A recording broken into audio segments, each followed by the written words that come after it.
ปิติสุขให้ทุกทินทีเปิดฟังธรรมะพระจัดรายการหลายคลื่นความร่วมสร้างมหาทานบารมีพระธาตุเจดีย์สีสองเมือง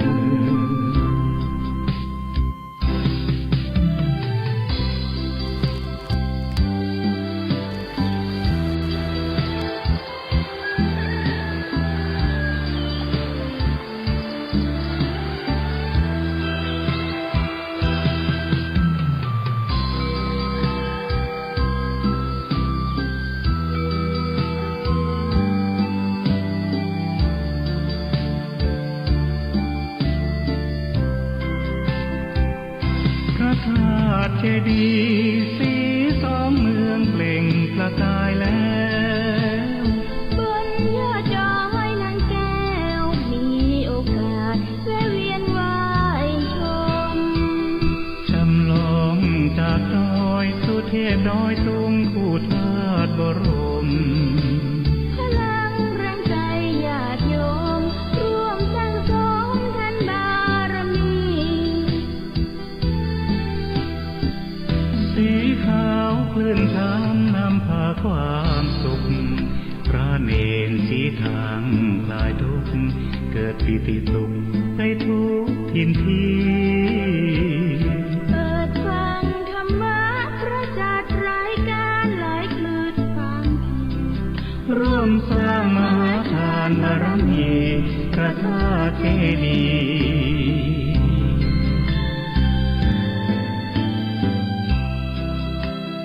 สีสองเมื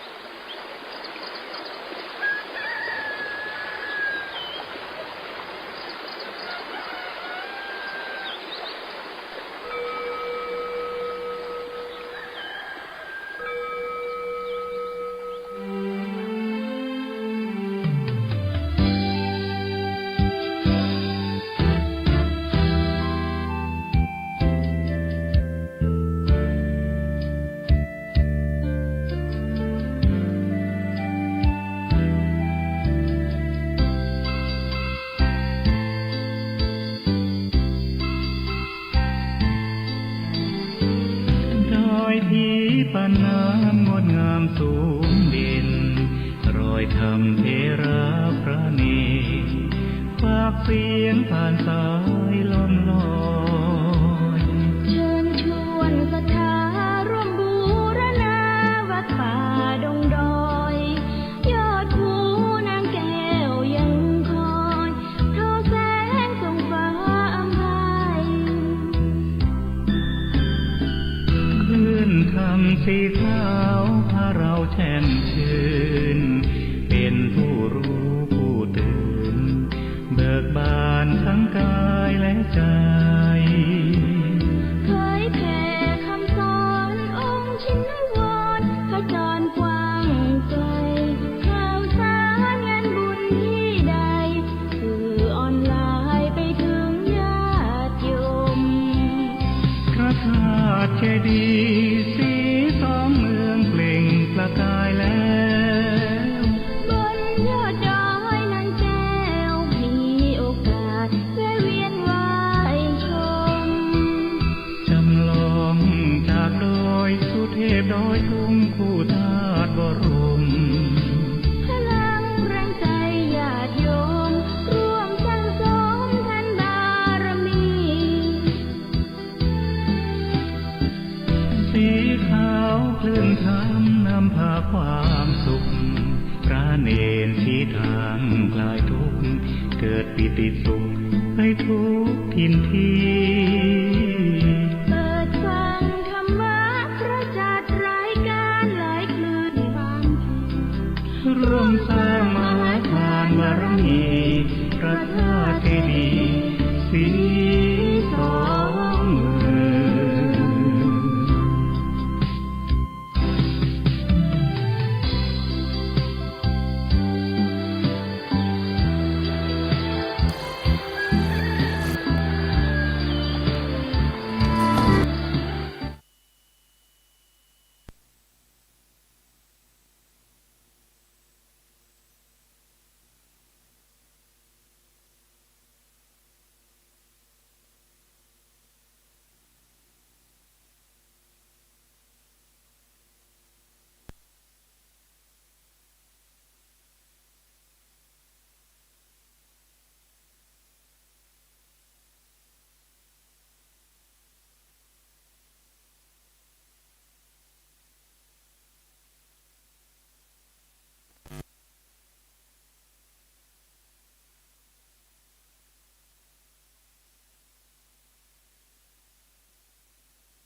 อ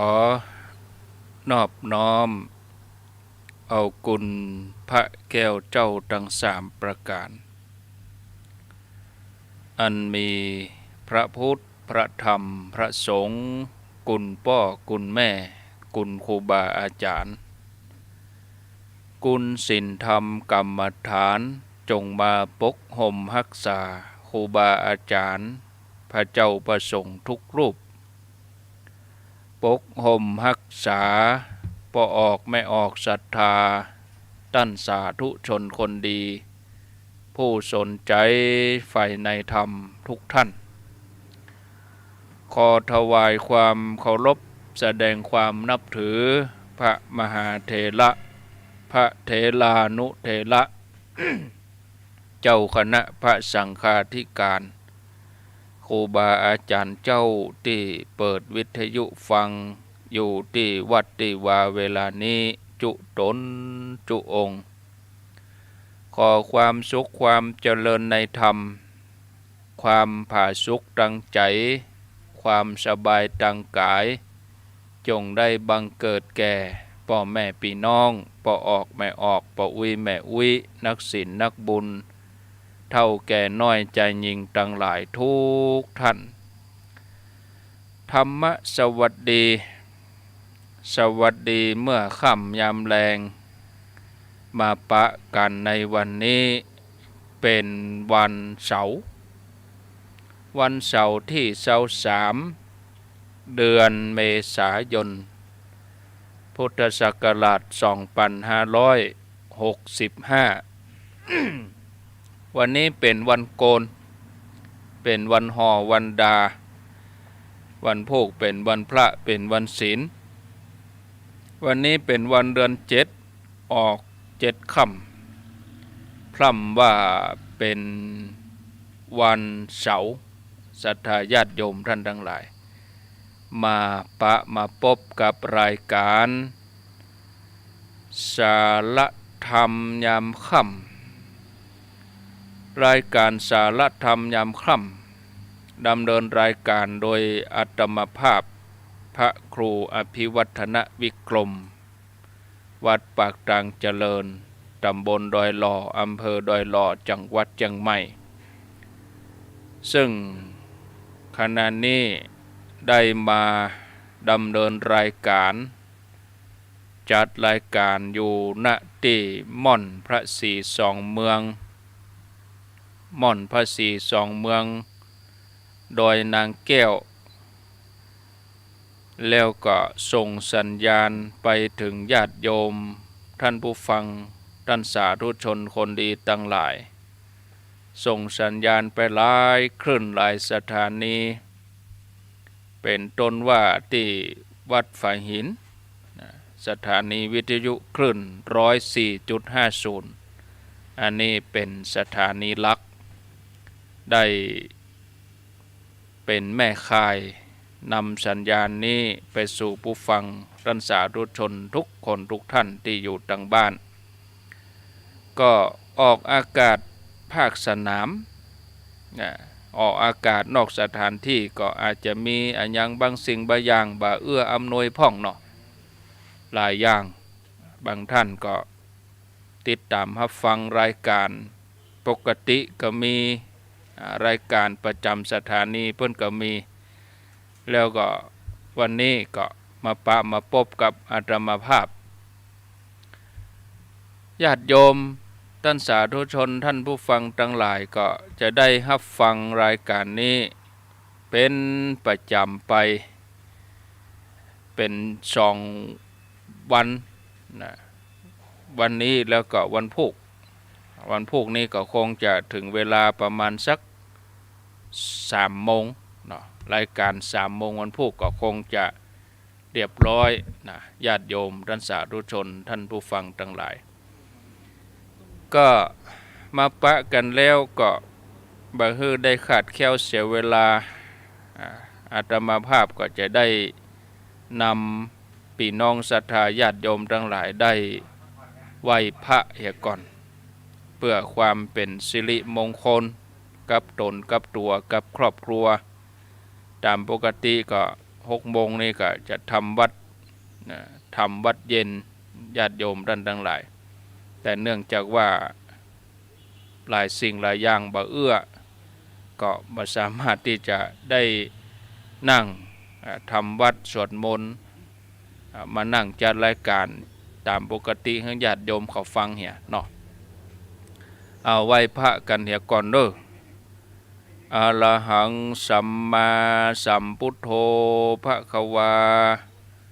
พุทธังภควันตังอภิวาเทมิ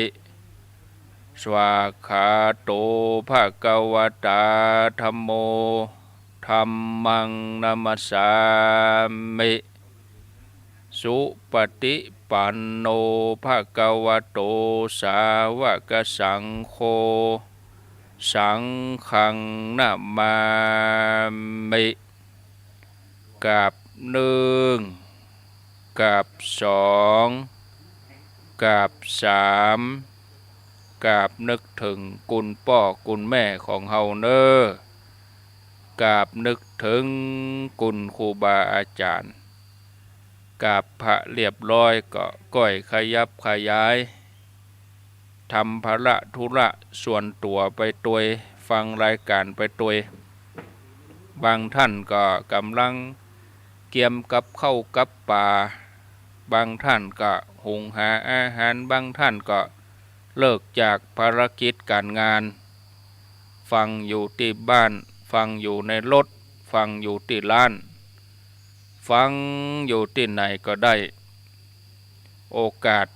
เป็นของศรัทธาญาติโยมทั้งหลายก่อนอื่นนั้นก็ต้องขอขอบคุณอนุโมทนาบุญกับสถานีวิทยุที่เปิ่นรับสัญญาณนำรายการนี้ไปสู่ญาติโยมผู้ฟังทางบ้านทางเชียงใหม่ก็มี 2-3 คลื่นมีที่104.50 นี่แล้วก็มีที่สถานีห้วยตองซัก 104.50 วัดไฟหินห้วยตองซักก็98.75 ที่เวียงปะเป้าก็รับฟังได้ที่ 94.50 วัดไฟหินนี่104แล้วก็ที่เวียงปะเป้าแม่ขจารโมเดิร์นเรดิโอนี่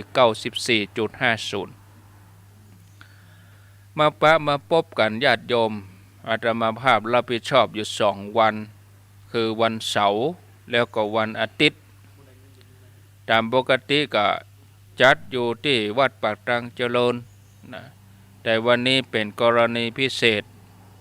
ต้องขอบคุณสถานีวิทยุที่เปิ่นได้มอบเวลานำรายการนี้ไปสู่พ่อแม่ศรัทธาญาติโยมปกติก็มีสถานีรายการประจำของเปิ้นวันนี้อย่าง104นี่เปิ้นก็มีรายการประจำวันเสาร์วันอาทิตย์เปิ้นก็มีรายการตั้งแต่ 6 โมงไปบ่ว่าจะเป็นรายการของพระสงฆ์บ่ว่าจะเป็นรายการของฆราวาสญาติโยมเปิ้นก็มาจัดรายการ ส่วนที่ 98.75 สถานีวิทยุห้วยตองซักนี่ก็เป็นปกติอยู่แล้วทุกวันเสาร์กับวันอาทิตย์ 94.50 ก็ตั้งแต่ 6 โมงปลายเป็นต้นไปครูบาอาจารย์ก็สลับสับเปลี่ยนกันมาจัดรายการให้ญาติโยมได้ยินได้ฟังกันได้นำญาติโยมเขาทั้งหลายได้ไหว้พระเรียบร้อยแล้วก็ขออนุโมทนาได้ไหว้พระได้ยังแล้วเป็นที่อนุโมทนาม่วนอกม่วนใจสุขอกสุขใจต้อมใจดีแล้วก็มาฟังธรรมะกันเหี่ยสักน้อยเนาะญาติโยมนะวันนี้จะอู้ถึงเรื่องราวกิจกรรมการงานที่จะเกิดขึ้นในวันพุธก่อนวันพุธนี้นี่จะเป็นงานสุมากะละวะ งานสะเก้าดำหัวครูบาอาจารย์พระสงฆ์ที่เปิ้นจัดรายการโดยเฉพาะอย่างยิ่งครูบาอาจารย์ในเครือข่ายเคลื่อนสีขาวจุตนจุองค์ทุกรูปที่เปิ้นได้เสียสละเวลามาฮือธรรมะกับศรัทธาญาติโยมท่านทั้งหลายตั้งแต่เจ้าจนถึงค่ำถึงมืดเนาะหมายความว่าตั้งแต่ฮือญาติโยมเขาลุกมาเมื่อเจ้าห้องกันลุกปลุกกันตื่นจนถึงฮอดเมื่อค่ำยามคืนก็กล่อมรับกล่อมนอนญาติโยมทั้งหลายได้ยินได้ฟังเป็นเปื้อนเป็นกู้เพราะว่าบางท่านบางคนเป็นผู้สูงอายุอยู่คนเดียวเป็นคนไข้ติดเตียงก็ดีก็อาศัยสถานีวิทยุอาศัยรายการธรรมะเนี่ยมาประคับประคองจิตใจทำให้จิตใจนั่นเย็นได้ฟังรายการครูบาอาจารย์ก็ม่วนอกม่วนใจแล้วก็บางท่านบางคนก็จำตนนั่นตนนี้บางคนก็บ่ได้หันฟังเพื่อนจัดรายการว่าเพื่อนอยู่ที่ไหนจังใดวัดไหนก็บ่ได้จำใครหันหน้ามันพวกนี้ก็มาปะมาพบกันศรัทธาญาติโยม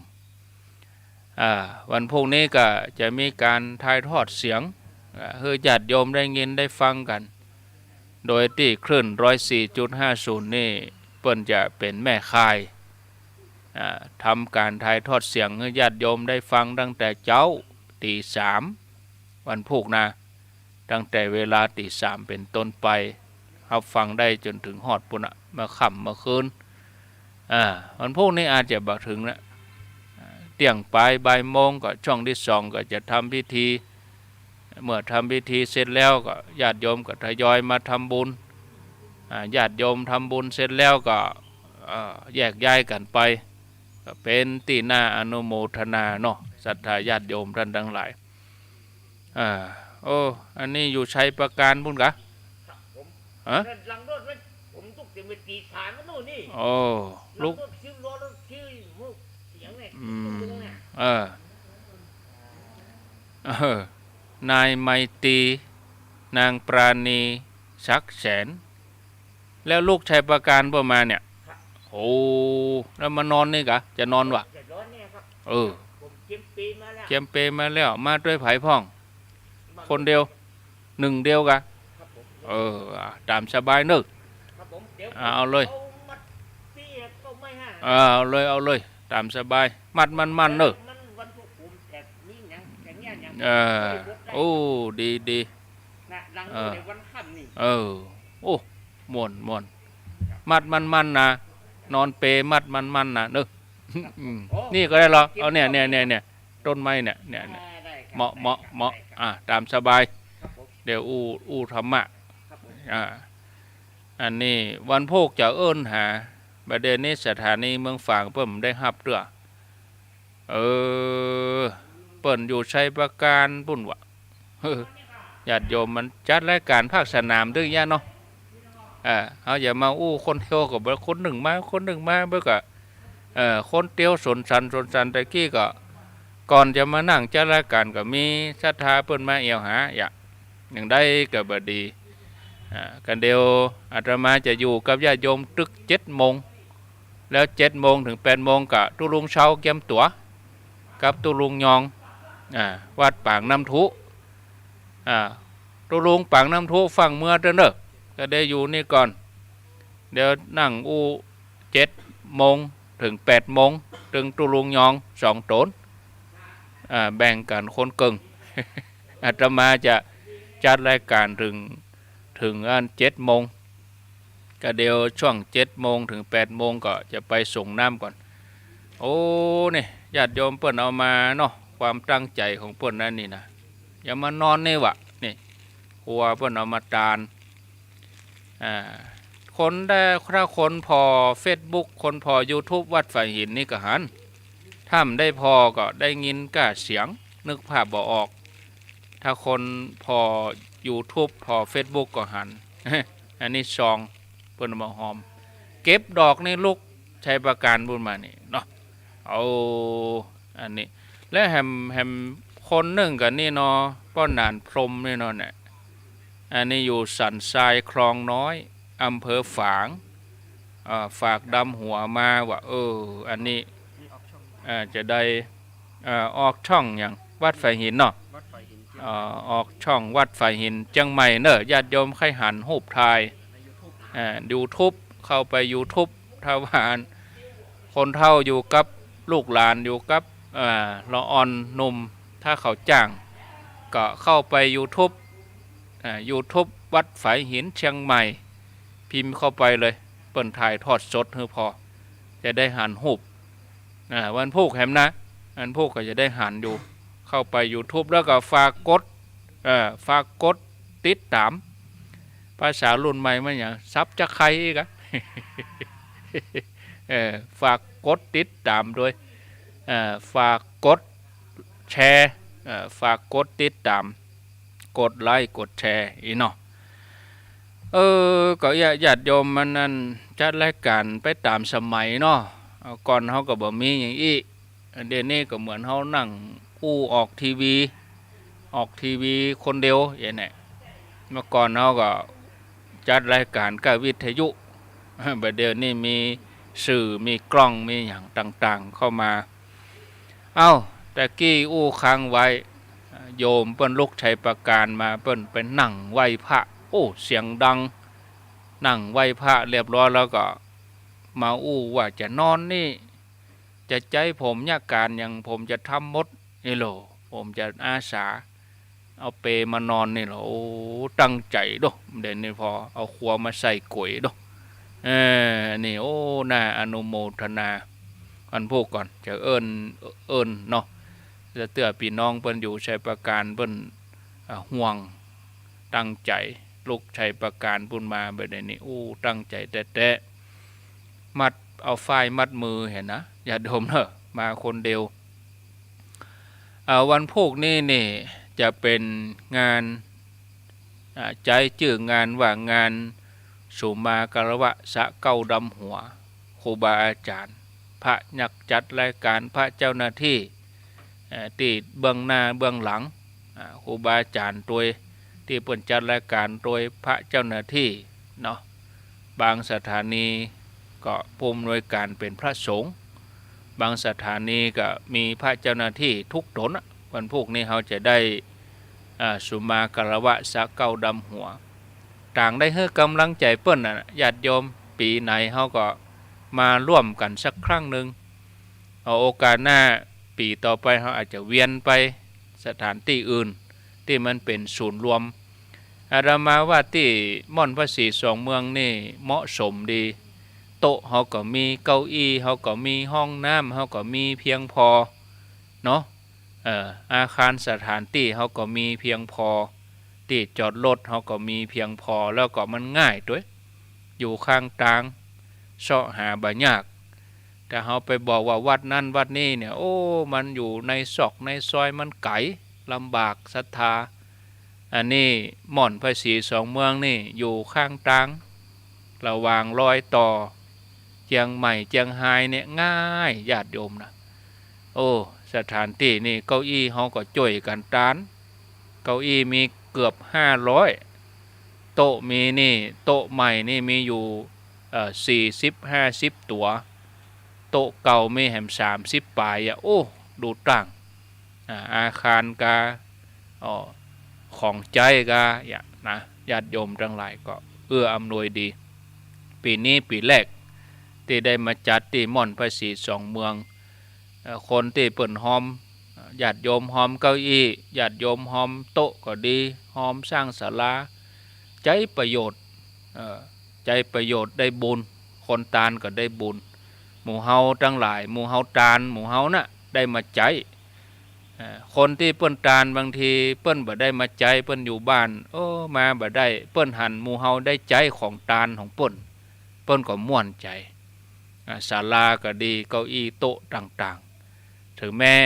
คนที่เปิ้นหอมเปิ้นบ่ได้มาใจแต่ว่ามีกิจกรรมทุกครั้ง เปิ้นมาหันหมู่พี่น้องศรัทธาญาติโยมมาใจเปิ้นก็อนุโมทนาเป็นบุญเป็นกุศล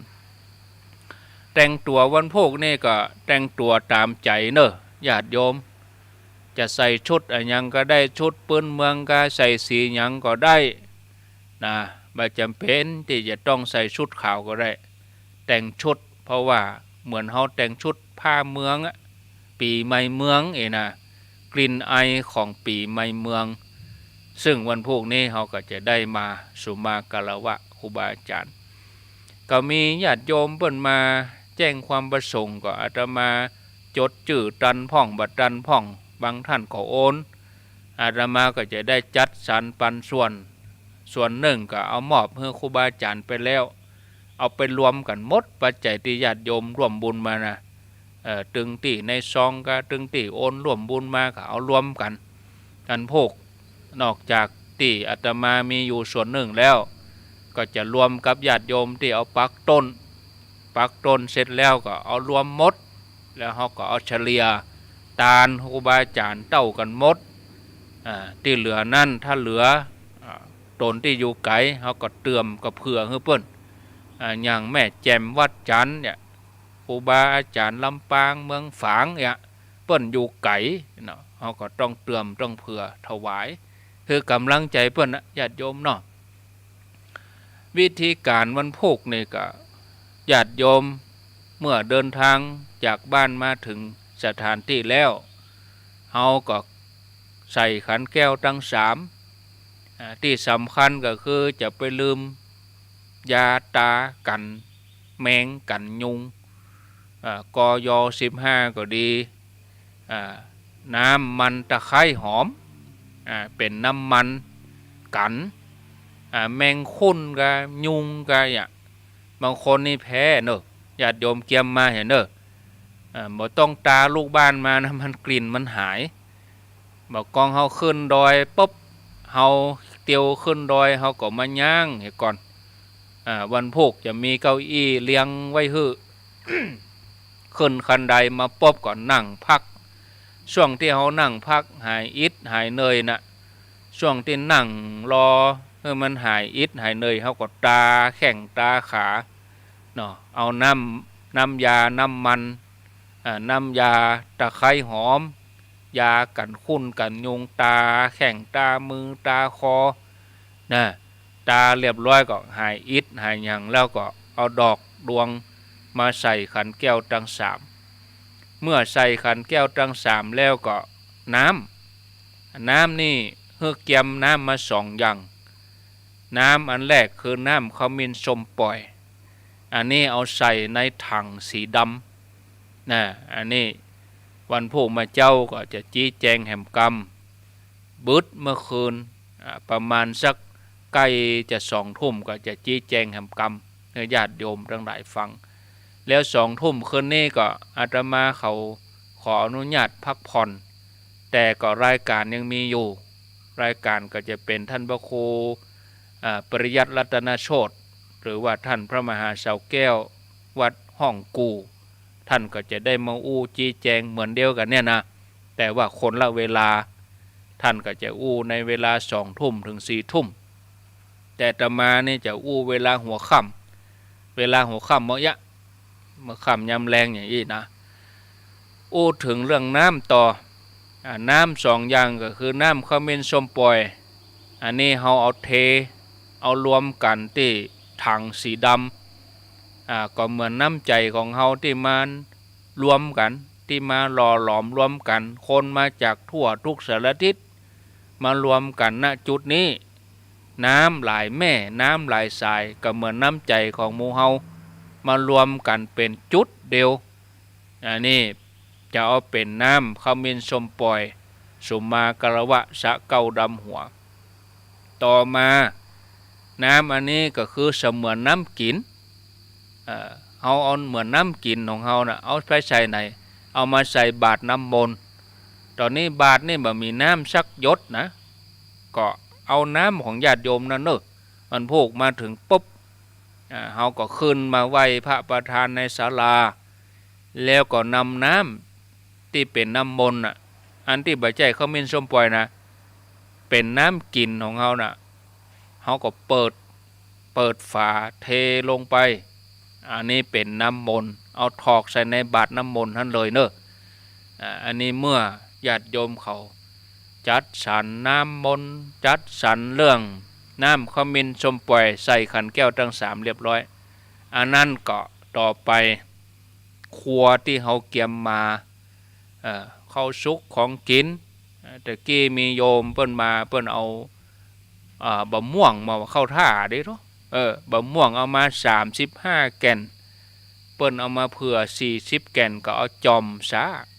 เอาจอมกล้วยในแก่นเข้าท่าดีพ่องก็เอาบะฝาง บะฝางเอาจอมเอาจอมกล้วยใน3แก่น4แก่นเอาใส่ถุงมาเขาจะเอามาม่าใส่กล้วยในซองก็ตามใจอันนี้แล้วแต่ญาติโยมบะหมี่ก็ตามที่ชอบมาหาได้บางพ่องก็จะเอาขนมจอกมาง่ายดีขนมจอกมาห่อมา40อัน40ชิ้นเอามาใส่ก็ขึ้นอยู่กับเจตนาขึ้นอยู่กับศรัทธาความพร้อมเอามาใส่ก๋วยนั่นนี่เพิ่นจะมีชื่อติดนะมีชื่อว่าตนนั้นตนนี้เสร็จเรียบร้อยแล้วก็จะมีลูกศรเฮาก็เตียวไปตามลูกศรจะไปย้อนศรจะไปสวนทางกันเตียวไปตามแนวเดียวกันวนขวาก็คือเอาขวามือของเฮาเนี่ยเข้าหาพระธาตุเฮาอย่าไปเอาซ้ายมือเข้าเอาขวามือของเฮาเข้าหาพระธาตุตัวกันไปนะตามเส้นตามลูกศรเมื่อเอาครัวใส่กล้วยเรียบร้อยก็มานั่งรอเวลาการนั่งของเฮานะก็เฮาจะนั่งในศาลาก็ได้นั่งข้างนอกก็ได้เก้าอี้มีเปลอะที่สำคัญก็คือก้นไผก้นมันนะนั่งแล้วก็เก็บเอาซ่อนตอนที่จะเอาไปในหู้อยู่ที่ไหนตอนที่จะเอาปิกก็ต้องหู้ว่าเอาไว้ตัดใดไม่ใช่ว่าโอ้ตอนที่จะเอาไปในหู้เก้าอี้มีหั่นโต๊ะมีหั่นตอนเอาไปใจหูตอนเอาปิกมาบ่หูล่ะเอาไว้ในหูแล้วงานนะแอนแล้วอย่าอันนั้นเฮาต้องช่วยกัน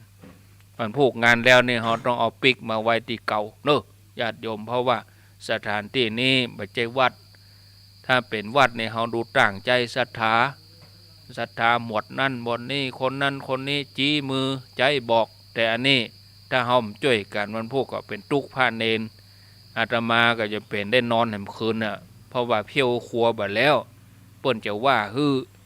นะเพราะว่าแล้วงานยกชัดแล้วโอ้เปิ้นมาเพี้ยวกัน2เตื้อ3เตื้อ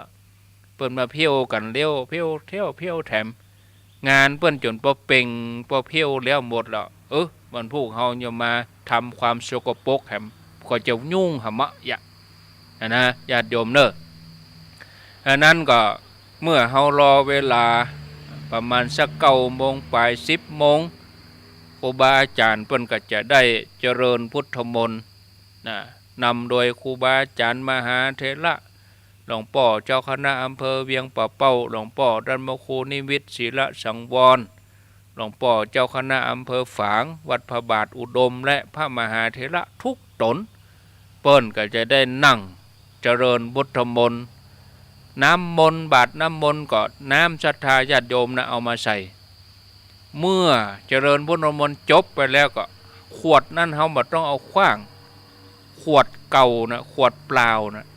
เฮาเทน้ำใส่หมดแล้วขวดเปล่าแล้วเขาก็เอามาตักน้ำมนต์ปิ๊กไปบ้านนะญาติโยมเนอะน้ำมนต์นั่นนะอันนี้จะบ่เอาอย่างใส่น้ำมนต์นะจะเอาเป็นน้ำกินญาติโยมเอากินได้นะบ่เอาอย่างใส่ส่วนขมิ้นส้มปล่อยนี่เฮาไปใส่ในถังสีดำบุญเป็นน้ำหอมน้ำอบขมิ้นส้มปล่อยอันนั้นบ่กินบ่ได้อันนั้นเอาพระผายเอารูปหัวเอาช่วยหน้าได้แต่น้ำมนต์อันนี้ครูบาอาจารย์เจริญพุทธมนต์ปุ๊บศรัทธากะเอาก๊อกมาตักใส่ในขวด ถึงเวลาเดินทางไปก็เอากินได้น้ำมนต์นะมันพูกเด้อญาติโยมทั้งหลายเมื่อช่วงแรกจบปุ๊บญาติโยมก็ที่เตรียมถวายเพลก็ถวายเพลครูบาอาจารย์ฉันเรียบร้อยตนที่เปิ้นจะปิกเปิ้นมีธุระเฮาก็อย่าตานก่อนตนที่เปิ้นบ่รีบร้อนเปิ้นบ่รีบไปไหนบ่มีธุระจังใดก็จะนิมนต์อยู่ก่อนพิธีเมื่อตอนก็เริ่มเที่ยงกึ่ง12:30 นาทีจะเริ่มเวลาเที่ยงกึ่งภาคบ่ายก็ใจเวลาบ่เมินบ่เกินชั่วโมงถึงหมดประมาณชั่วโมงเดียวภาคเจ้าก็ประมาณชั่วโมงเดียวจะรวบรัดทุกอย่างบ่ฮื้อเลิกค่ำบ่ฮื้อเลิกขวายบ่ฮื้อเลิกจ้าบ่เกิน2 โมงเรียบร้อยแล้วก็ปีนี้เฮาบ่มีโฮดน้ำบ่มีหยังเด้อญาติโยมเพียงแต่ว่าเฮาจะมีขันข้าวตอกดอกไม้เฮาจะได้โยงได้โอกาสกำโยงเข้าตอกดอกไม้น้ำข้าวมินสมปล่อยภาคเจ้านั้นจะเป็นพระครูสังฆลักษณอัตวัดสันมณะภาคบ่ายนี่จะเป็นท่านทีทเนศจากพะเยาเปิ้นจะมาโยงโอกาสโยงขันน้ำข้าวมินสมปล่อยลวดสุมาครูบาอาจารย์แล้วก็เมื่อเฮาตานแล้วญาติโยมครูบาอาจารย์เจริญพุทธมนต์จบปุ๊บตอนที่เฮาจะตานนี่เฮาก็จะนิมนต์ครูบาอาจารย์ไปนั่ง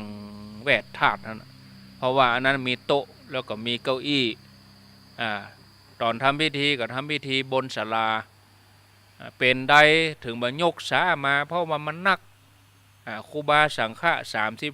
35ถ้าเฮายกสาขึ้นมายกกวยขึ้นมาก็บ่มีที่ไว้ที่วางก็เลยว่าเอาเก้าอี้ไปนั่งนิมนต์ครูบาอาจารย์เปิ้นไปนั่งแวดธาตุนั่นโต๊ะตัวไหนก็2 ตนเก้าอี้2 ตัวตัวเจ้า2 ตน ครูบาอาจารย์2 รูปไปนั่งเรียบร้อยก็เกณฑ์แล้วก็5 ปอนด์เลยอันนี้ช่วงที่เฮาจะตานกันปัจจัยก็ใส่ไว้เรียบร้อยนะญาติโยมเนอะอันนั้นก็วันพวกนี้เป็นโอกาสสำคัญที่เฮาท่านทั้งหลายจะได้ร่วมกันทำบุญนึกถึงกุลครูบาอาจารย์บ่ใช่เฉพาะตนนั้นตนนี้กูตนนะถึงเนนถึงเจ้าหน้าที่นะพระเนนลูกเนนที่เปิ้นทำงานเบื้องหลังเป็นพระครูบาอาจารย์ฝ่ายเทคนิคต่างๆเนี่ยอุปกรณ์อะไรอย่างมื้อนี้แต้มว่าเนี่ยมันคนเดียวบ่ใช่แล้วหรอกต้องช่วยกันบางอย่างก็ต้องอาศัยคนเข้าใจคนเข้าใจนี่ก็บ่ฮู้เรื่องอาตมาก็บ่ใช่ฮู้เรื่องหมดนะ ญาติโยมทั้งหลายเนาะอันนั้นบรรพุกหมู่เฮาทั้งหลายเฮาได้มาร่วมกันก็เสมือนว่ามาคือกำลังใจครูบาอาจารย์เปิ้นมาหันหน้าตาศรัทธาญาติโยมยิ้มแย้มแจ่มใสแต่วันพุกนี่ก็จะไปลืมหน้ากากกันแล้วกันนะพกมาตัวอย่างน้อยคนใน3 ชิ้นเอาพกหน้ากากมาตัวเจลล้างมือแอลกอฮอล์เพื่อความปลอดภัยพกมาไว้นะอุ่นใจวันพกเนอะเอาติดมาตัวจะไปลืมวันนี้ฟังอาตมาแล้วเป็นอย่างกึดใจอันใดได้ก็เขียนไว้วันพกจะมาแล้วมันกั่งอันนั้นก็ลืมอันนี้ก็ลืมพอนั่งรถมาแล้วได้จัดไก่ได้เงินท่านพระครูเฮาลืมยาหม่อง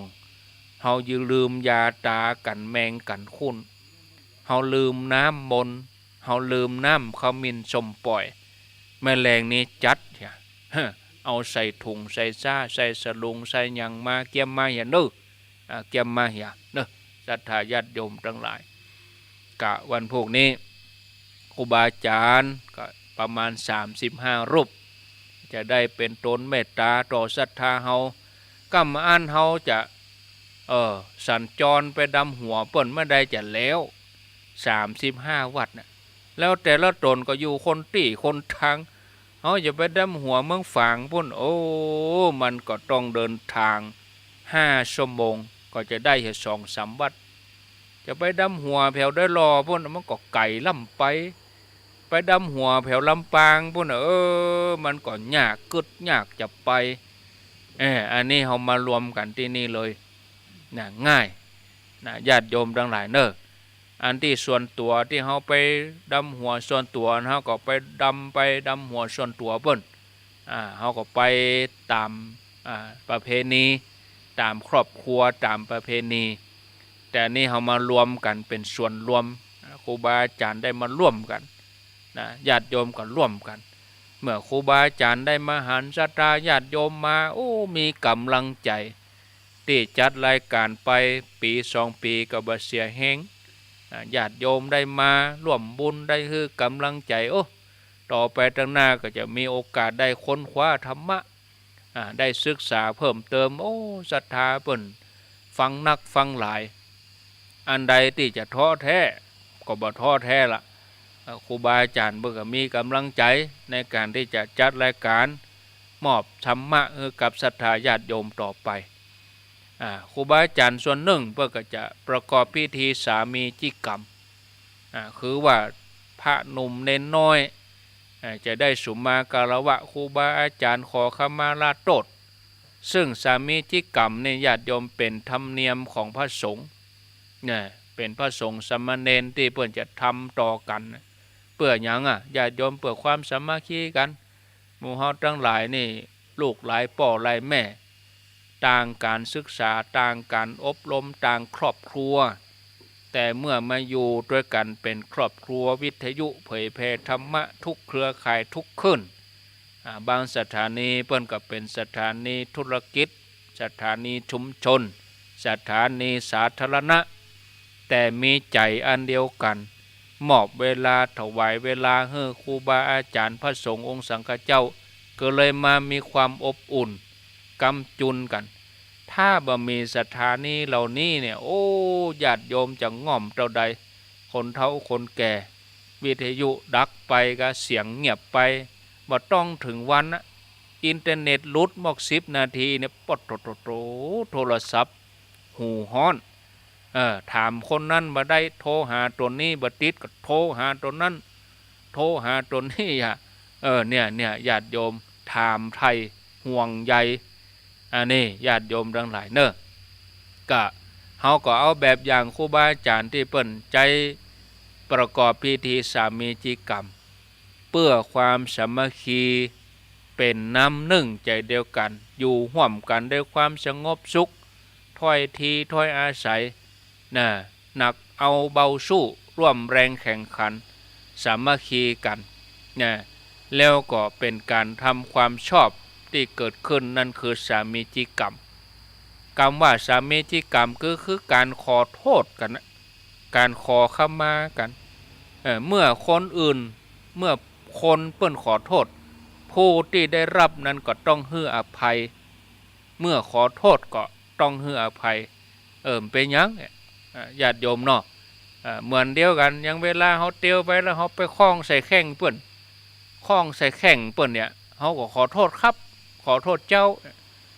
คนที่โดนคล้องใส่แข้งก็เป็นหยังอันนี้คืออภัยแต่ถ้าคนที่บ่ต้องไปคล้องแข้งคล้องขาคนที่มีจิตใจบ่เมตตาบ่ต้องไปคล้องหยังกล้าพอบ่ได้บ่ถูกตามันก็ต้วยไปตีกันต้วยไปบุบไปตีกันเนี่ยญาติโยมทั้งหลายอันนี้ให้อภัยมีน้ำใจทุกโอกาสบอกว่าจะอย่างใดญาติโยมทั้งหลายก็สิ่งเหล่านั้นก็จะได้บ่มีโทษบ่ได้คัดข้องมองใจกันเนาะโอกาสนี้เฮาก็มาร่วมสามีจิกรรม ในวันพุธศรัทธาญาติโยมทั้งหลายบางเตื้อเปิ้นก็ทำในวันเข้าพรรษาออกพรรษาเนี่ยอันนี้เฮาใจโอกาสปีใหม่เมืองศรัทธาญาติโยม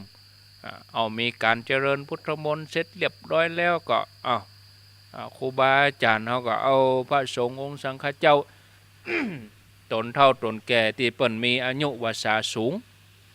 เปิ้นก็จะมานั่งเป็นประธานพระสงฆ์ตุเจ้าหนุ่มน้อยเน้นก็นั่งกระปื้นแล้วก็โยงขัน น้ำขมิ้นชมปล่อยขอสุมากะละวะนะดอกไม้ถูกเทียนเนี่ยแล้วเขาก็ได้เกณฑ์ครูบาอาจารย์พระสงฆ์ที่เปิ้นเป็นมหาเถระนั้นก็จะได้กล่าวฮือโอวาทแล้วก็ปั่นปอนอันนี้เป็นเรื่องของพระสงฆ์สามเณรก่อนต่อไปหมู่เฮาทั้งหลายศรัทธาจะได้ทำพิธีต่ออุปกรณ์นี่ที่เฮาใจกับวันพุกศรัทธาญาติโยมก็บอกควรดีลืมอย่างที่บอกญาติโยมไปตะกี้น่ะดอกไม้ธูปเทียนเตรียมไว้เหียเฮามานี่ก็เสมือนเฮามาวัดนะญาติโยมทั้งหลายก็คือดอกไม้ธูปเทียนเกียมมาเอามาใส่ขันแก้วทั้ง3เอามาใส่ขันศีลขันน้ำตาลแล้วก็น้ำขมิ้นส้มปล่อยแล้วก็น้ำหยาดอย่างน้อยก็เอาน้ำใส่ซาใส่สลุงใส่ถุงมาอันนี้น้ำกินอันนี้น้ำหยาดเกียมมาเหียอย่างน้อยก็2-3 ขวดขวดน้อยเนอะมาถ้าเอาขวดใหญ่มาเอาขวดน้อยมาคนไหนสัก2-3 ขวดก็จะได้ลืมบัดดันก็มีนี่ส่วนหนึ่งมีตีศาลานี่ก็มีนักอยู่ตอนที่เฮาปล่อยหลวงตอนที่เฮายกชัดตอนที่เฮาตานก็มีเก้าอี้ญาติโยมก็เอาไว้นั่งมีโต๊ะแล้วก็มีน้ำศรัทธาญาติโยมเนาะแถมอันหนึ่งก็อาหารการกินวันพวกนี้เฮาก็ญาติโยมเขาห่อมาเองบะหมี่ลงทานบะหมี่อย่างเนอะเติงตอนมาก็เตกินกันเนาะญาติโยมทั้งหลายห่อเข้ามาเองปลอดภัยดีสบายใจตัวปลอดภัยนะห่อเข้ามาเนอะศรัทธาญาติโยมท่านทั้งหลายห่อเข้ามาเอาน้ำมาเองตึงเวลามาก็หาที่นั่งที่ยังกินกันไปเมื่อเฮาทั้งหลายได้เกียมครัวเกียมอย่างเรียบร้อยแล้วช่วงพิธีก็ถ้ามีเวลาปอนี่ก็อยากจะฮื้อครูบาอาจารย์ได้ตนในสักนาที2 นาทีถ้า30 ตนนี่ก็แนะนำตัวเองตนใน2 นาทีก็ชั่วโมงพอดี30 ตนนี่นะเนาะแนะนำตัวเองตนนั้นตนนี้อยู่ที่ไหนจังใดได้พบปะศรัทธาญาติโยมจะนิมนต์เปิ้นเห็นหน่อยเนาะกุดเตือเฮาฟังในวิทยุได้ยินก็เสียงแต่มาวันพุกนี่เฮาจะได้หันหน้าตัวได้ยินเสียงตัวได้หันหน้าตัวในวันพุกนี้นะญาติโยมท่านทั้งหลายอาตมาไปก็ว่าจะธรรมะไปก็ม่วนไป วันพุกนี่งานสุมากะละวะวันพุกมาเจ้าก็ก่อยมาเนาะเรื่องคารวะ6 อย่างคารวะ6 อย่างคำว่าคารวะก็หมายถึงการแสดงความเคารพแสดงความยกย่องคือการเชิดชูคือกำลังใจเนี่ยในทางพระพุทธศาสนานี่เปิ้นว่าคารวะ6 อย่างคารวะ6 อย่างมีอย่างประลำก็ก้อยฟังวันพุกเนาะพ่อแม่ศรัทธาทั้งหลายพอประเด็นนี้พอเวลาข้างแถมประมาณ13 นาที จะถึงเวลา1 ทุ่มอาตมาก็จะอยู่กับญาติโยมถึงเวลา1 ทุ่มแล้วกำเดียว1 ทุ่มถึง2 ทุ่มก็ฟังตุลุงวัดป่างน้ำทุฟังตุลุงยองเปลี่ยนกันอาตมาจะไปส่งน้ำตะกี้ว่าจะไปส่งน้ำนั่งท่านพระครูชลทานนั่งท่านมหาสมชาตินั่งตุลุงยองโยมเปิ้นมาแหมโยมแหมก็เลยบ่ได้ส่งน้ำสักกำหัวค่ำนี่ก็ยุ่งนักญาติโยมนะตะกี้ก็ญาติโยมพอ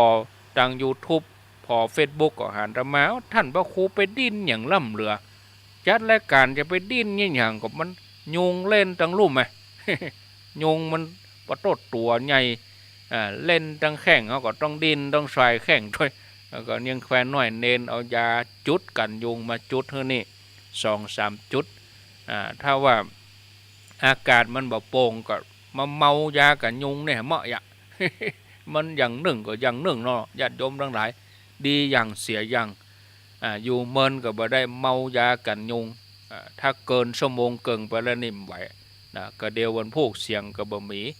เนี่ยญาติโยมทั้งหลายเนาะเอาฟังญาติโยมพอเหรอข้างแหม10 กว่านาทีไผจะอู้จะสนทนาก็ขอเจริญปอนโทรเข้ามาที่หมายเลข0998366322โทรเข้ามาพอเหรอได้ยินทีก่อได้ยินชัดก่ออีนะเบอร์0998366322ฟังจากคลื่นในฟังเวียงป่อเป้าก็ฟังแม่ขาจานกะก็ว่าฟังห้วยตองซักก็ว่าฟังที่ในเวียงฟัง104ถ้ามีก็เข้ามาสายแรกเข้ามาแล้วเจริญพร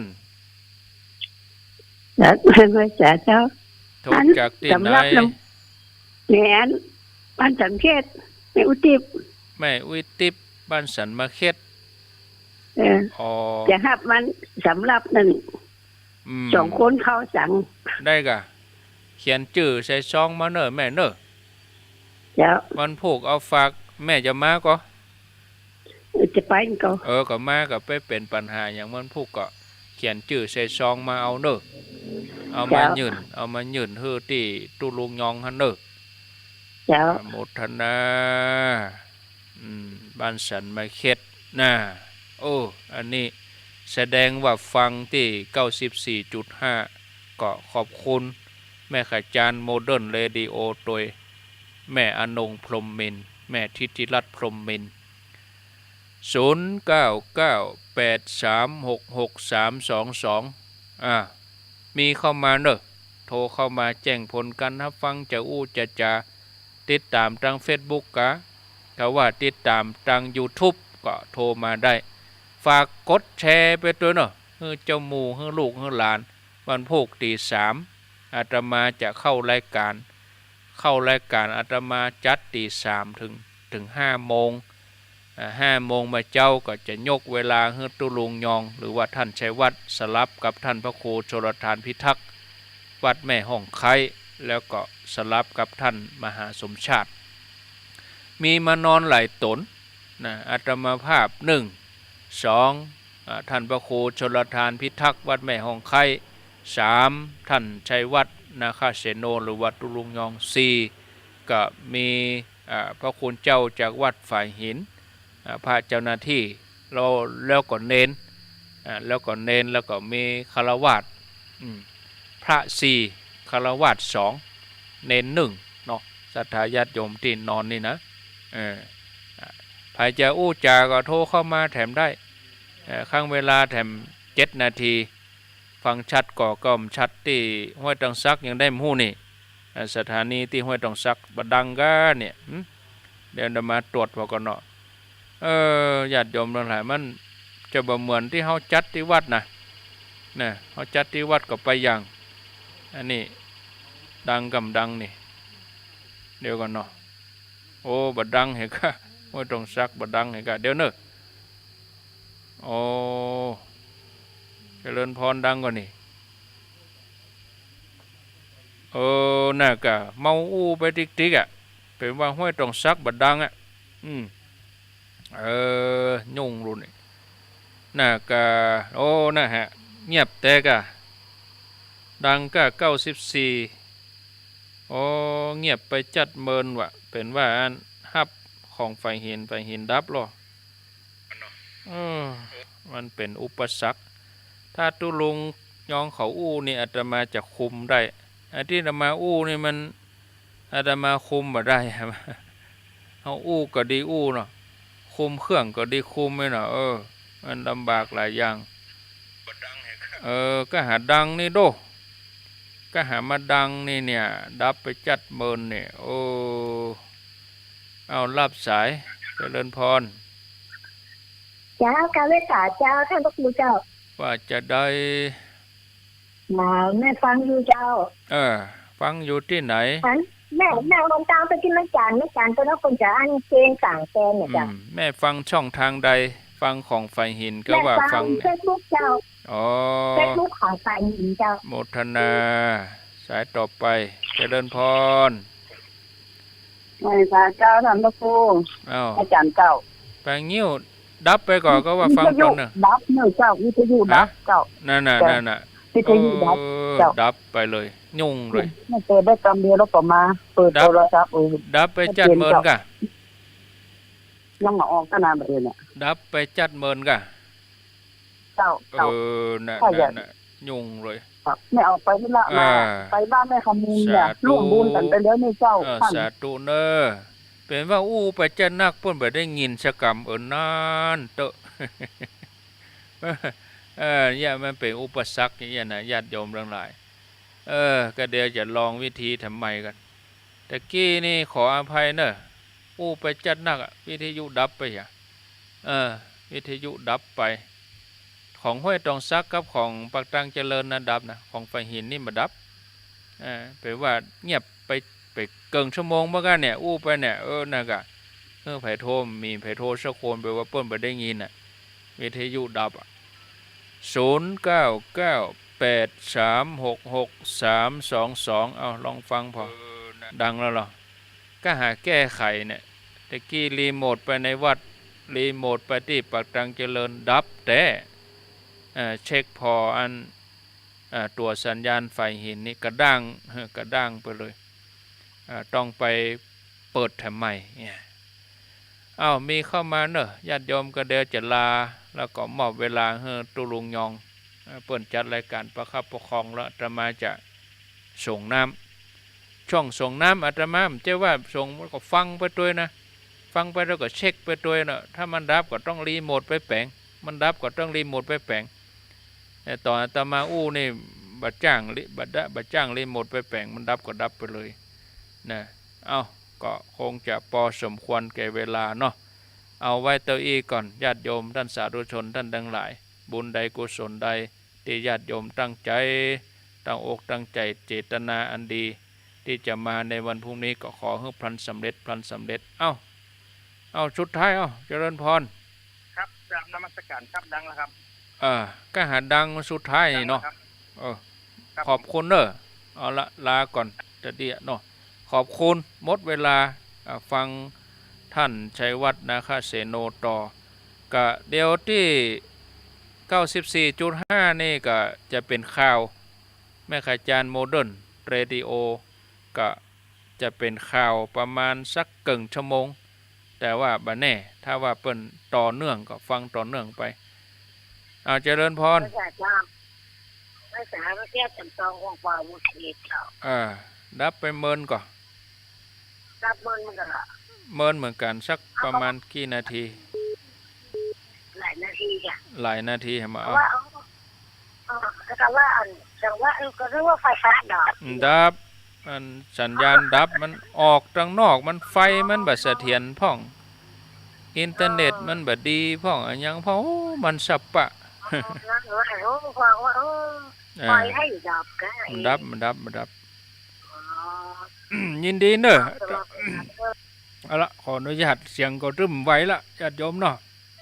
เอาใจอีกก่อนสวัสดี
ขอความนอบน้อมแด่พระรัตนตรัยอันมีพระพุทธพระธรรมพระสงฆ์เป็นสรณะที่พึ่ง กราบแนบไต่ไวสาถวายความเคารพมายังครูบาอาจารย์พระมหาเถรานุเถระตอนเจ้าคณะพระสังฆาธิการพระภิกษุสามเณรเจ้าจุโตนจุองค์ทุกวัดวาอารามเนอะขอเจริญปอนกับศรัทธาญาติโยมทั้งหลายที่ได้ฟังกันอยู่ตั้งบ้านตั้งจองตั้งหอตั้งเฮินวันนี้ก็ได้มาพบมาปะกันนอกสถานตีดังตีท่านอาจารย์พระครูอภิวัฒนวิกรมเพิ่นได้ได้จ้าเมื่อก่อนหน้าไปเนาะก็มาพี่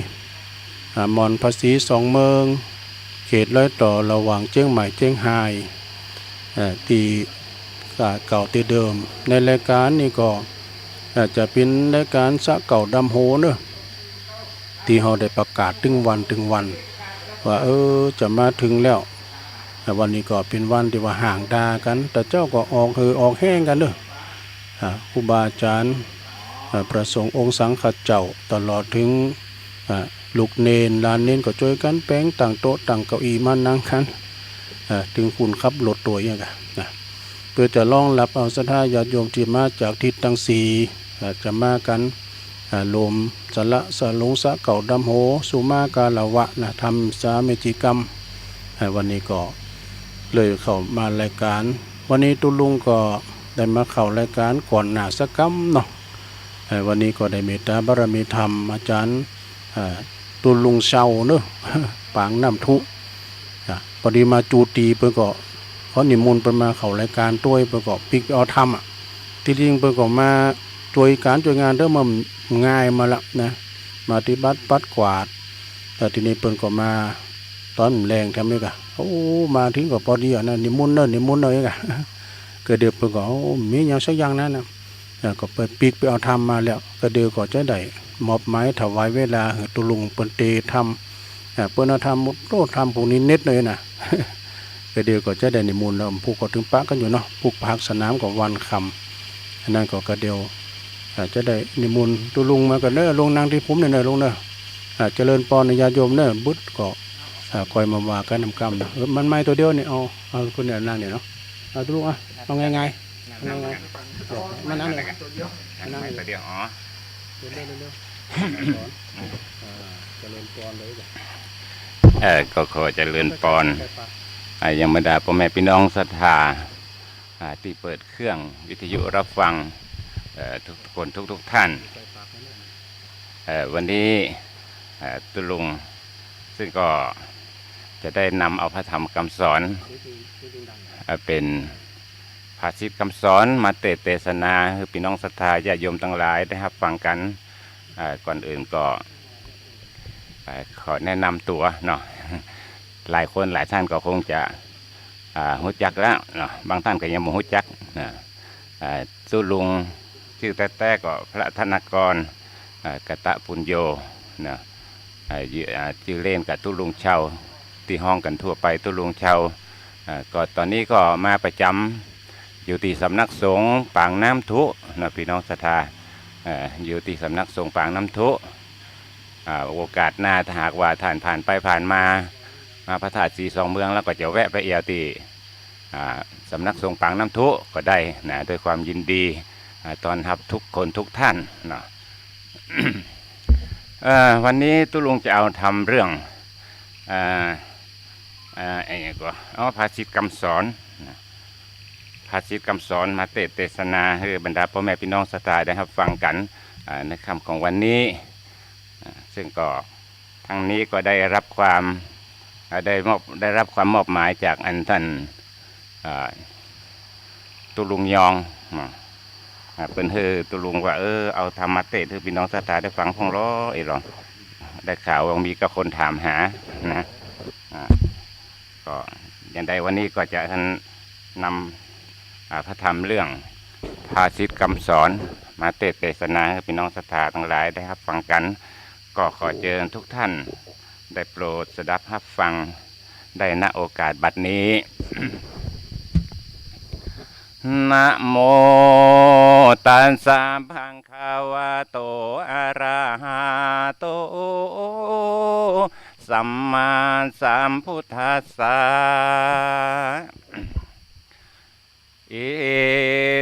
โลเกมนุสสาอุปันนังสุสุสังลพเตปัญญาติสาธโวดุลาสัพปุริสาทั้งหลายตั้งยิ่งใจน้อยใหญ่ผู้มักไฟเจยบานจริงหือตานบ่ขาดบ่ปะมาดเสียศีลใจอาจินกึดรอดบ่ละตอดภาวนาปาการมามุนหมู่พร้อมนายอยู่ฟังธรรม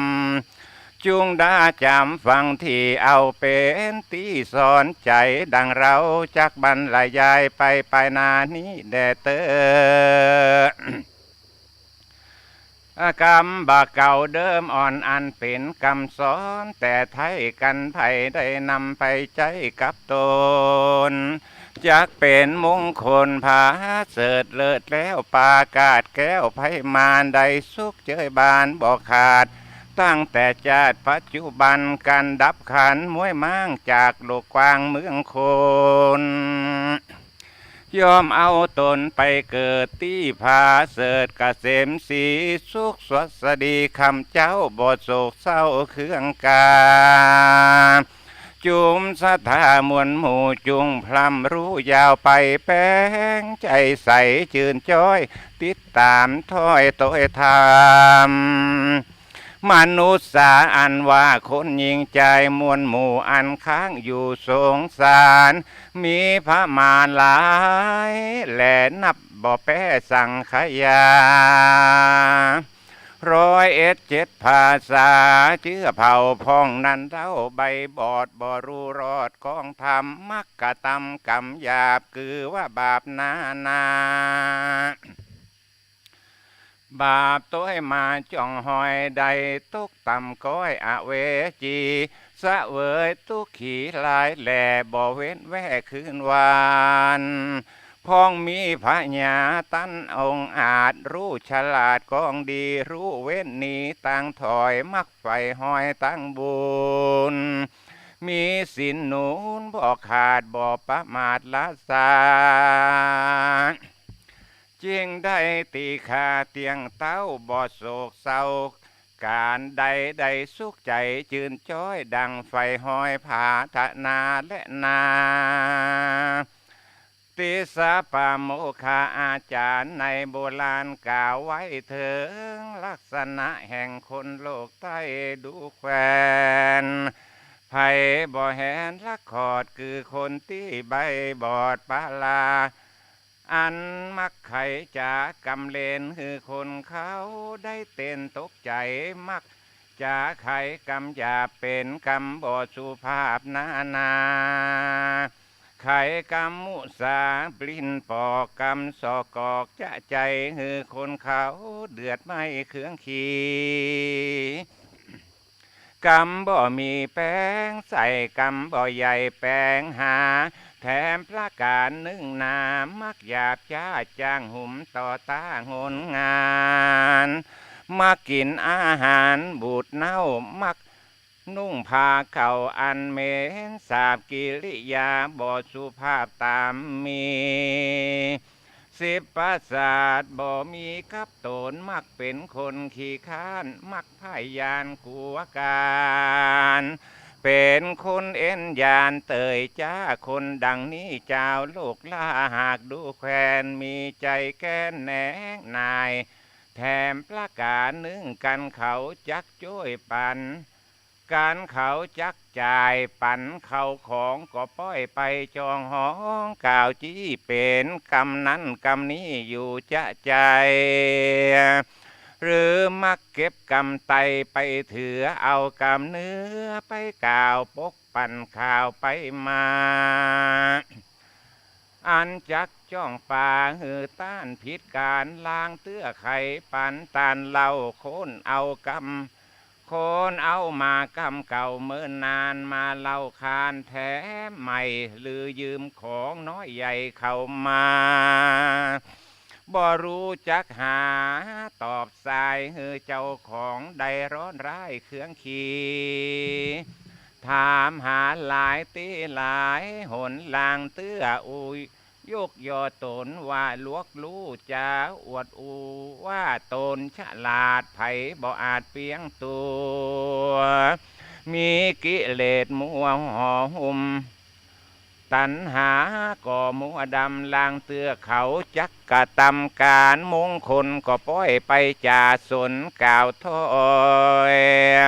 เป็นคำถอยนาดื่มสุราน้ำเหล้าไปจากวนคนหนุ่มเท่ายิ่งใจ คือเขาได้เดือดร้อนหลายเอาไม่คือเขาได้เครื่องขี่เป็นคนบ่ดีกล้าหยาบชื่อว่าเป็นบาปจังไรบ่มีพายรู้ขอดข่าคนเขาเตี้ยงตุ่มตอดไกลนี้แถมประการหนึ่งใส่คติธรรมแต่ไทยโบราณใดจาขานกล่าวอูว่ากันใครรู้อย่างเมียของตัวอันปัดปัวอยู่ไกลตั้งคาใจยิ่งใจมิตรสหายหลายมวลหมู่อันขึ้นอยู่เกหาว่าเขาจะรักเราลาแต่ใส่หรือจาก่าวไว้ได้เราได้วำวายถอยจ้าเหตุว่าหันแต่หน้าบ่หันใจกำโบราณไขกล่าวถอยว่าคนใหญ่น้อยยิ่งใจจักรักกาจากรักเล่าดังหมายน้อยมากหรือว่าแต่ปากเอางามใจบ่ตามไฟบ่ก่อเกลือแป้งปันกันว่าเราใครหันและรู้ยังนางกินกู้เมียรักดูยามใครนักจักตายอยากดูสหายหลายแหล่ดูยามเราตุกนักแก่เครื่องขี่อยากดูท่าสีข้าใจจักดูได้บ่อยากดูยามเมื่อเราลำบากนักการอยากดูจ้างสารตัวใหญ่ดูควายดูตัวควายเถิงหางจักดูยิงนางหลายแหล่ดูเถิงแม่จักหานดูปงปันปีน้องดูยามเราตุกโศกตองเครื่องขี่ยามเป็นดีนั่นเล่าป้านามีมากเต้ารวยมายามเราอนาถาตามจ้าป่าและหน้าหายหนเมื่อเราจนเสียงตีจักเปิ้งปี้ก็เจ็บต้องวางไปเปิ้งน้องก็เจ็บใจบ่มีคนใดเฝ้าผู้มาข่าวอูจ่าเติงกึดล่ำเปิงใจเร็วตัวคนเดียวนั้นใส่จากเป็นที่เปิงใดดีลีโบราณมีว่าไว้อย่างใดหนีหายและนาแถมประการหนึ่งใส่คนน้อยใหญ่ยิ่งใจผู้มีบุญหลายมากกว้างอันปั้มเป่งสร้างมานานย่อมได้เจอบานจืนจ้อยตุกกาดก้อยหายนีปานดังคนวิบากมีเอาไม่อันตนสร้างไว้ปางหลังมาตันยังจาดนี้บ่อาจลี้ต่างใดตุกใจไม่เดือดคือตุกยามเมื่อเกิดหัวตีก็เป็นตุกขี่ลายแหล่ตุกเมื่อยามเท่าแก่จะลาตุกขเวทนาแต่ใส่คือตุกยามเมื่อไกลจักตายคนยิ่งใจลางพองรู้แจ้งจ่องต่างดีรู้เว้นหนีต่างบาปอันกลายหยาบทาโลนสร้างกุศลบ่ขาดบ่ประมาทลาสายามจักมรณากราภาคก็บ่ลำบากเครื่องขี่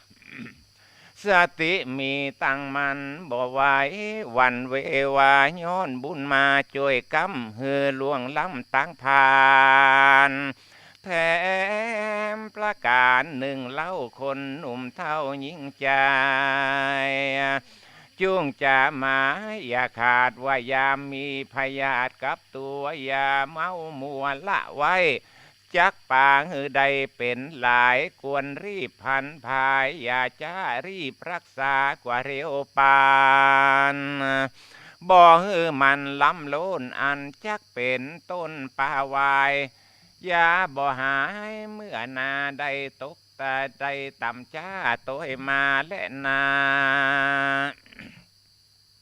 แถมประการหนึ่งนาขอบอกไว้กำแต่ไทยเดิมอ่อนได้จะสอนบอกกล่าวให้รู้ข่าวตามมีเถิงกองอันบอดีถอยไล่จุ้งก้อยแกะไก่ใส่ใจกองอันใดบ่ถูกกอกบ่กวนจักถูกแปลงปันกวนปาการละขว้างที่ขวงกวางกลางผามกองได้งามกวนใจกวนเก็บไว้ใส่ใจ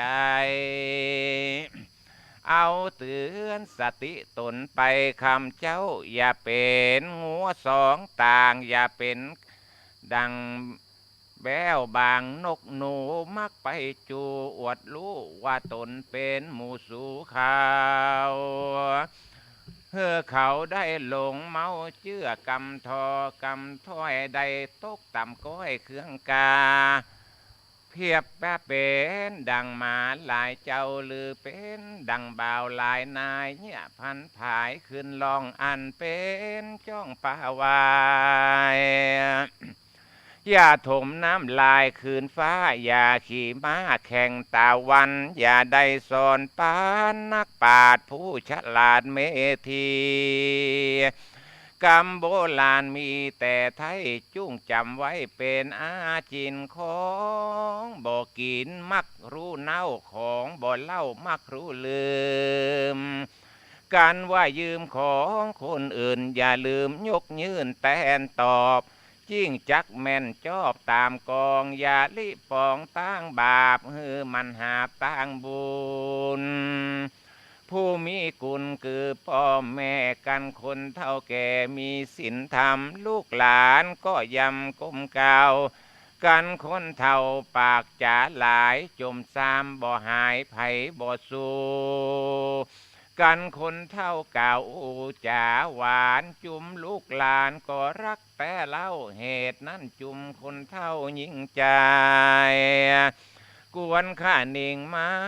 กึดถอยอย่าได้ที่ย้อยต่างที่บ่ดีและนา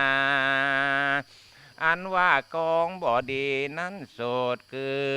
กองอันเป็นโทษมีหลายอย่างมีต่างๆหลายอันจุ้งปากันเว้นไว้อย่าเอามาใจกับตัวฮือปากันกลัวและยานคือสตานหนีไกล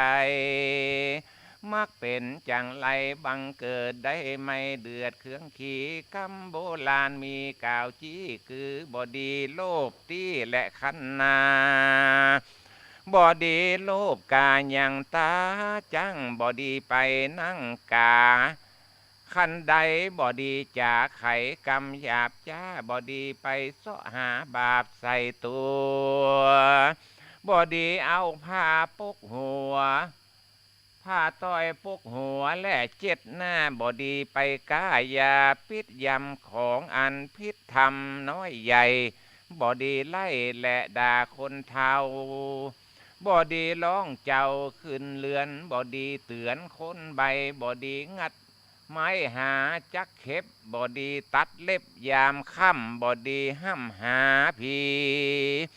บอดีด่าจีและตีพามกันเปิ้นจักหามอย่าไปสอด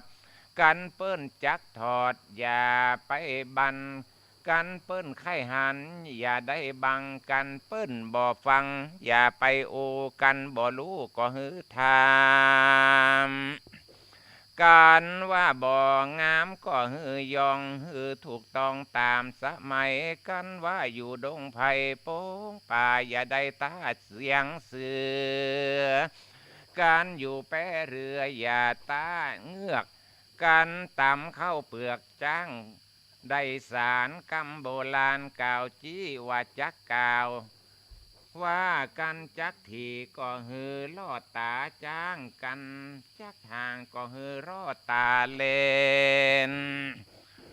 อย่าดูแขนคนตุกไรโบราณตายไทยไข่จ่าไข่ไฟมีในอย่านำออกไฟมีนอกอย่านำมาอันจักป่าหือใดตุกเอาไม่เครื่องขี่เป็น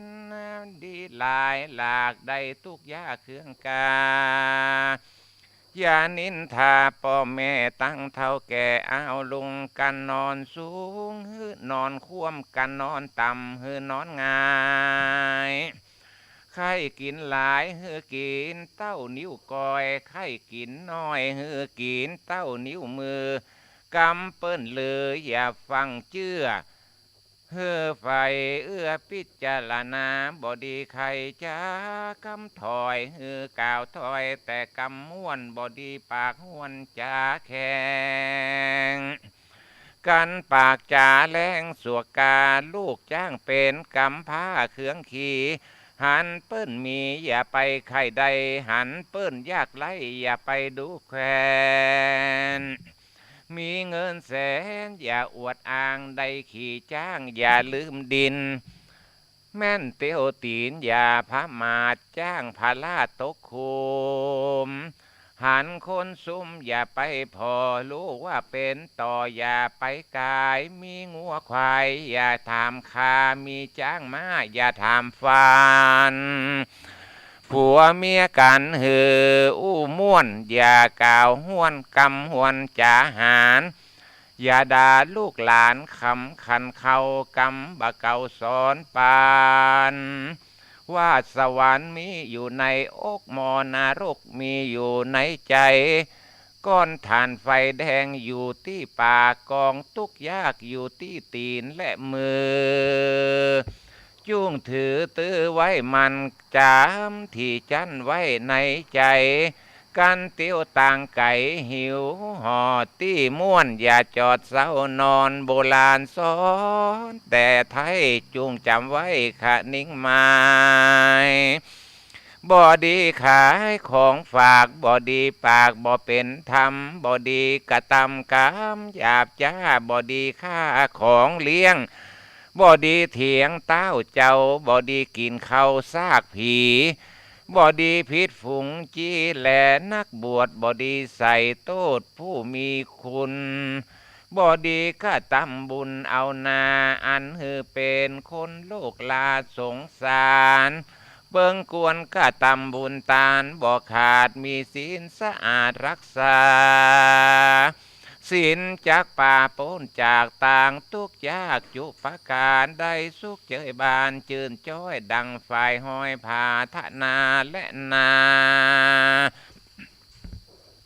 จุมศรัทธาต่างอาลายมวลหมู่อันพร้อมหน้าอยู่อย่างใหญ่ใหญ่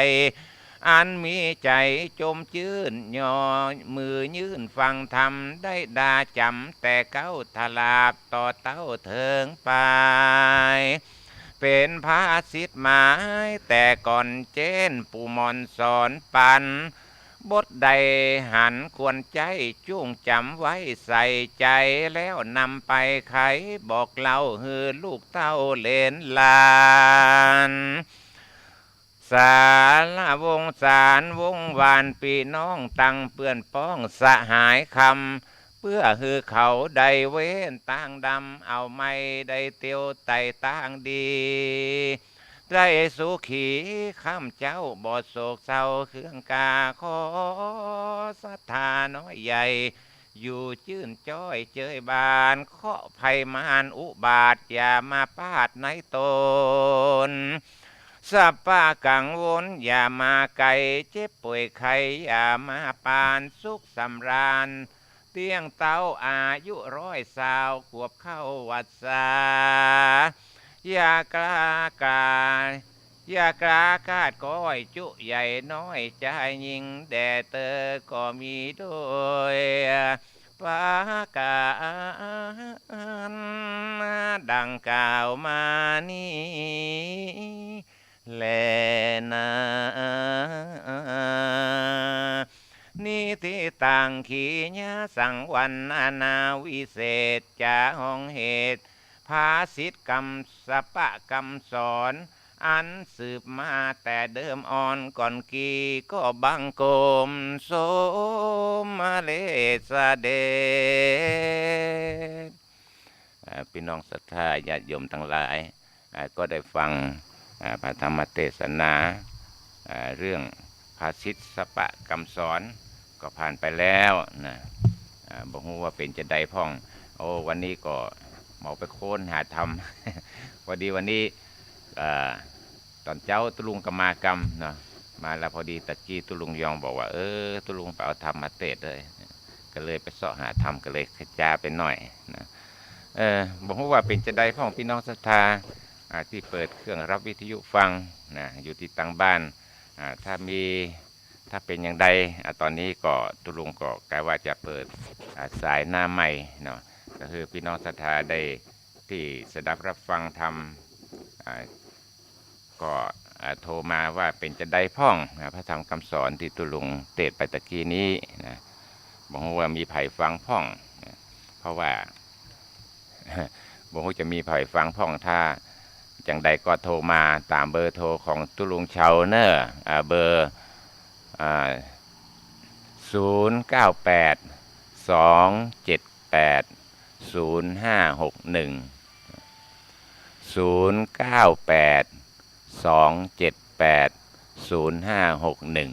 ะนั่นที่นี่เป็นเบอร์โทรของตุลุงเชาเนาะก็บอกว่าพี่น้องศรัทธาจะรับฟังเป็นอย่างใดพ่องฟังที่ไหนอย่างใดนะแต่ที่แน่ๆวันพวกนี้ก็จะไปลืมเนอพี่น้องศรัทธาที่เปิดเครื่องรับวิทยุฟังอยู่ต่างบ้านต่างจองวันพวกนี้เพื่อจะมีการพิธีดำหัวครูบาอาจารย์นักจัดรายการก็มีหลายต่อหลายท่านนะเพื่อจะมากันวันพวกนี้วันนี้ที่มีมาก็มีกันหลายท่านเหมือนกันที่มาพักแรมนะที่ม่อนพระเจ้าสีสองเมืองวันนี้ ก็มีท่านอาจารย์ท่านพระครูอภิวัตรนะท่านก็มาอภิวัตรวิกรมท่านก็มาแล้วก็มีตุลุงยองมีตุลุงแดงนะท่านพระครูชลทานพิทักษ์แล้วก็มีแหมหลายท่านหลายตนหลายองค์นะที่มาพักแรมมาพักที่นี่แล้วก็วันเกิดจะได้เตรียมตัววันพรุ่งนี้ก็จะไปลืมเนอนะวันพรุ่งนี้ก็ตั้งแต่8:30เป็นต้นไปเพื่อก็จะมีรายการดำหัวครูบาอาจารย์พระนักเทศต่างสถานีวิทยุนะคลื่นสีขาวนะแล้วก็ตลอดจนถึงคลื่นของพระพุทธศาสนาที่วัดฝ่ายหินนะตอนนี้ก็มีโทรศัพท์เข้ามาขอเจริญพรคุณโยม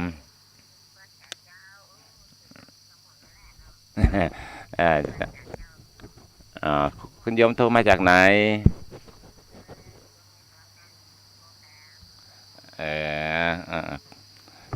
วันพรุ่งนี้ได้มาก่อคุณโยมนะ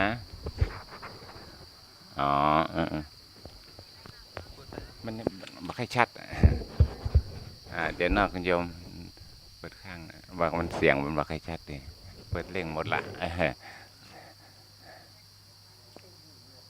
ไปได้เปิดตัวนี้ก่อนเสียงอ๋อเปิดแล้วยังตอนนี้เดี๋ย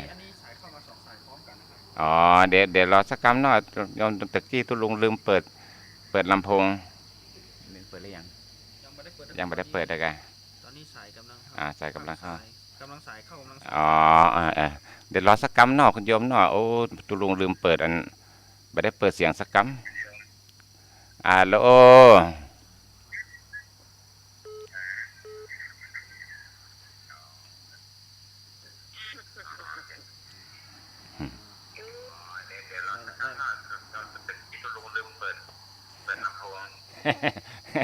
ล้วตอนนี้เปิดแล้วเป็นได้พ่อง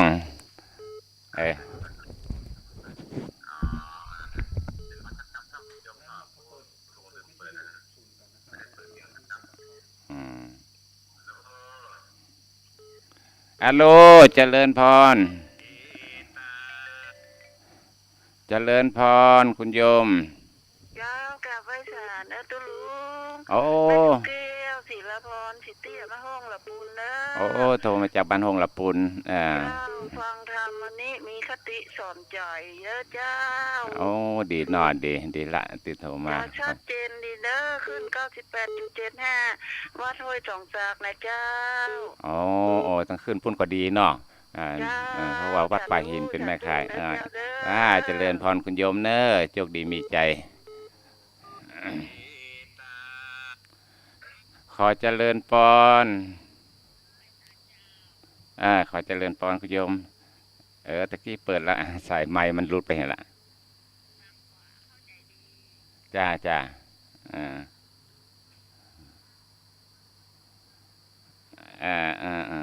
ดีละอ๋อ ขอตรวจตัวเนอโอ้มือใหม่ตุลุงมือใหม่ให้เดียวกันเนอขอโยมตะกี้มัน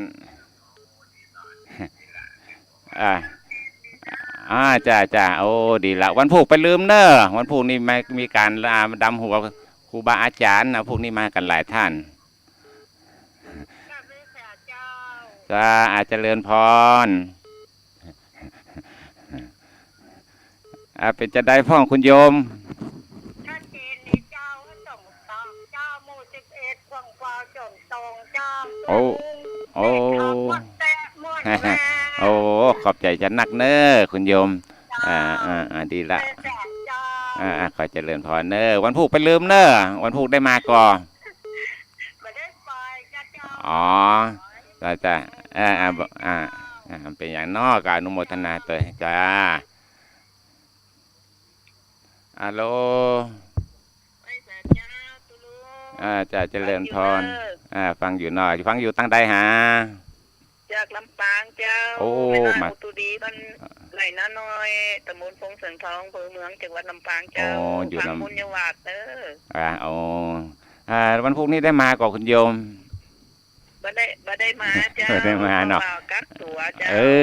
นะครับ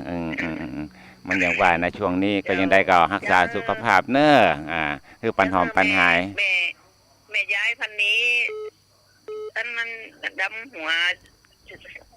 ใจอันนี้แตนเจ้าจ้าเจ้าว่าเป็นอย่างนอกก็อยู่ทางบ้านก็ฟังขึ้นวิทยุตัวเนอ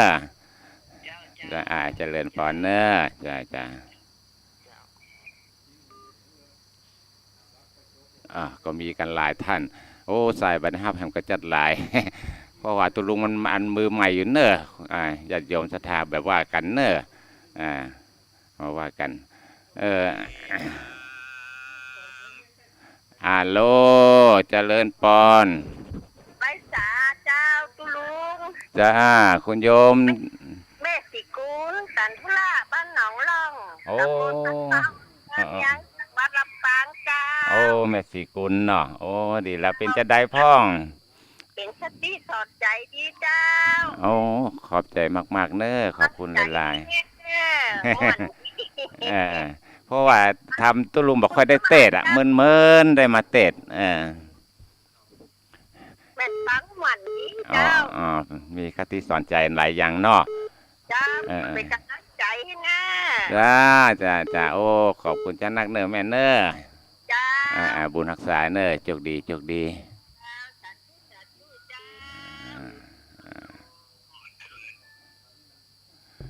ฮัลโหล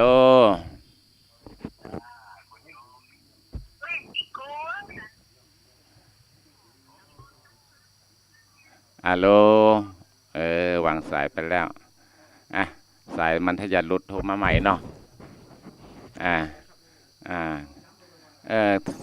เบอร์โทรศัพท์0982780561เนอเบอร์โทรของตุลุง0982780561ฮัลโหลเจริญพรคุณโยมโทรมาจากทางใดจ้าจากลำปางท่านแม่กูเจ้าลำปางเจ้าจากลำปางเนาะวันพุธจะได้มาก่อนจ้าบ่ได้มาจ้าพอทำสมศาสตร์แล้วก็ได้ไปสุขภาพจ้าว่าเป็นยังก็อยู่ตั้งบ้านก็อนุโมทนาตัวเนอทำกระจาดหวานได้เจ้าขอบใจจะนักเพราะว่าตุลุงก็เป็นอันนี้มา แหละเจ้าล่ะ ตุลุงก็ฮัดใหม่นี่ ว่าได้บักกี่ภาษาเนี่ยอยู่ที่ปากน้ำทุเนี่ยคุณโยมมาพักอยู่ปากน้ำทุนี่เนาะจะโชคดีเนอะโชคดีมีใจจะสาธุสาธุสายต่อไปขอเจริญพร ข้าพระเจ้าทุลุง จ้าครับเจริญพรคุณโยมโทรมาจากทางใด ลำปางเจ้า ลำ บ้านหนองยางจังหวัดลำปางเจ้า บ้านหนองยางเป็นจะได้ฟังชัดเจนดีกว่าวันนี้ ชัดเจนดีทุลุง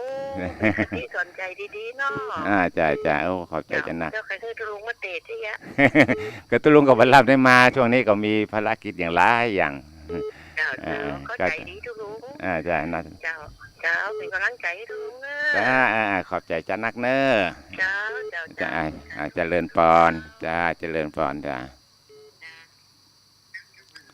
เจริญพรฮัลโหลขอเจริญพรจากปลาแดงหลังมอใกล้วัดไปหิน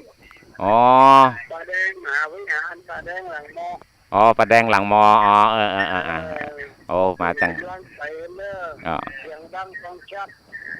ฟังขึ้น104นะเนาะ ชัดเกินเสียงดังฟังชัด แล้วก็ วันนั้นชาติมันปลาแดงหลังมอเนอะ ดีละขอบคุณหลายๆวันพุธได้มาก่อคุณโยมวันพุธนี้มีรายการดำหัวว่าได้มาเนาะครับเป็นยังก็อยู่ทั้งบ้านอนุโมทนาตัวเนาะนี่ก็ได้บุญละเนาะก็แล้วแต่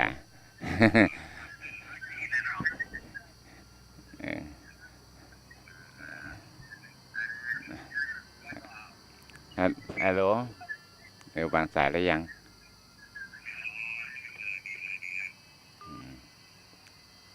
0982780561เนอะ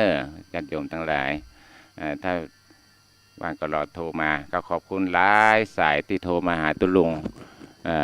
มาคือกำลังกำลังใจก็ดีใจเนาะเพราะว่าตุลุงก็ยังใหม่ต่อในวงการนี้พอก็บอกให้ถนัดแต่ได้เนาะก็มาเหมือนกับครูบาอาจารย์หลายๆท่านเนี่ยเพิ่นได้ออกรายการบ่อยๆแต่ตุลุงกับเมื่อนๆก็หามาฝึกออกได้บักกี่เตื้อ ก็รู้สึกว่าดีใจที่มีพี่น้องศรัทธาญาติโยมทั้งหลายได้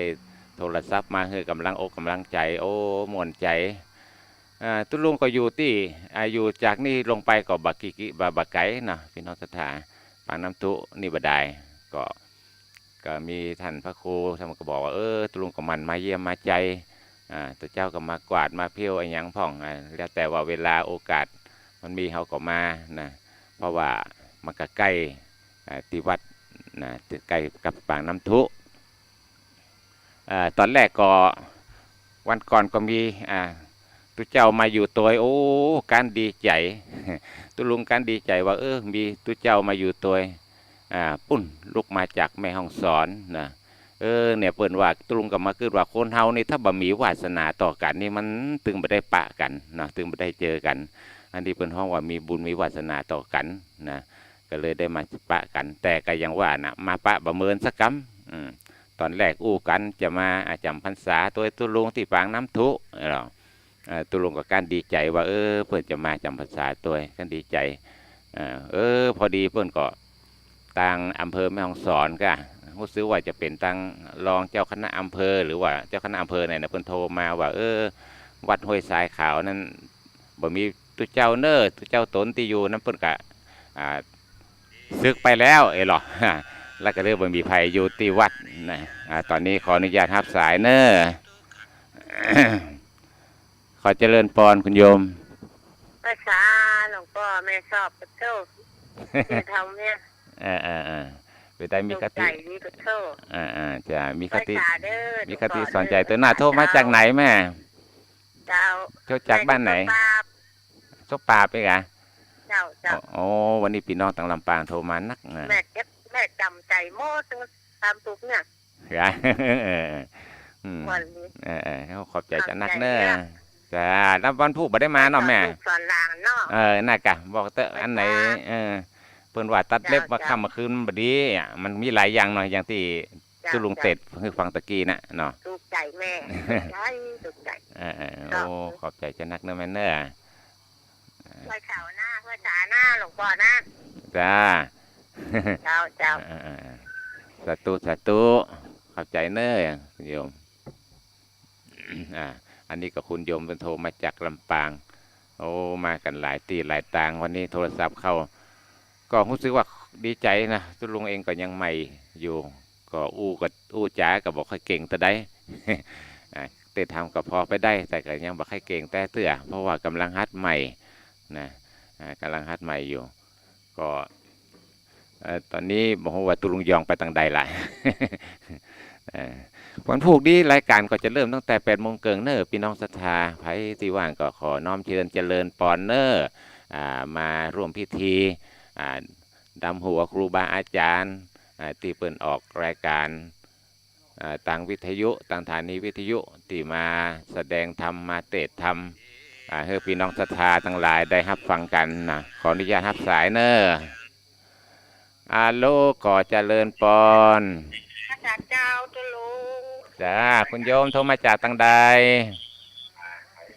มาโทรมาจากตำบลร่องบัวแดงจากกับเป็นเจ้าอ๋อ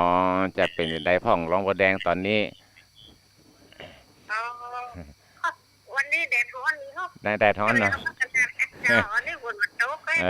นี่กันเหมือนกันตะเพก็เหมือนกันคุณโยมบัดตกเลยฝนมีวันก่อนนะกับวันก่อนนี่โอ้มีบะเห็บตกวันก่อนตกนะวันนี้บัดตกร้อนก็วันพวกนี้จะได้มาก่อนจ้าวันพวกนี้บัดแรกไปเจ้าเก็บหัวเขาอยู่คนเดียวอยู่ว่าปีตามเก้าวะโอ้คุณจอยค่ะบัดนั้นบัดนั้นเนาะเป็นยังก็อยู่บ้านก็เปิดเครื่องรับวิทยุฟังเนอะเปิดอนุโมทนาตัวจ้าจ้าสาธุบุญรักษาเนอะจ้าโอ้วันนี้ก็มีหลายสายนะที่โทรมานั่นคือกำลังอกกำลังใจกันอันนี้มันก็เป็นของธรรมดาเนาะพี่น้องศรัทธามีกำลังอกกำลังใจคือกำลังใจกันติมาชมมาความจริงติมาผ่องก็ดีเนาะรู้สึกจะมีกระชมนักขออนุญาตรับสายเนอะเจริญปอนคุณโยมไม่ขอเจ้าเจริญปอนคุณโยมโทรมาจากทางใดได้สเก็ตเจ้าได้สเก็ตตั้งอยู่เข้าใจดีให้ทำเข้าใจดีสอนใจดีดีเนาะดูหัวให้ดูหางดูดางให้ดูแม่เนาะถ้าดูแน่ๆก็คือดูถึงตาและยายเนาะโอ้ดีละดีใจมาฟังทำวันนี้จ้าเจริญปอนเนอร์คุณโยมโชคดีจ้า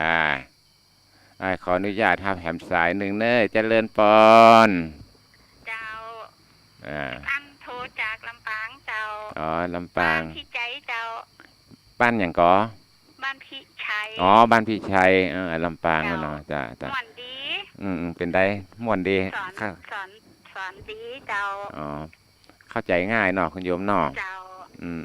ถ้ามันก็มีหลายอย่างนะเพราะว่าในธรรมเพิ่งถึงบอกละมีหลายอย่างสปะคำสอนภาษิตคำสอนนะวันพวกนี้ได้มากับคุณโยมนำหัวครูบาอาจารย์วันพวกนี้เดินมาได้เจ้ากะอัน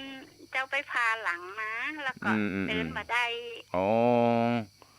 เป็นอะไรอย่างเป็นกับเส้นครับหมอคนบอกว่าเป็นกระดูกทับเส้นนะเจ้า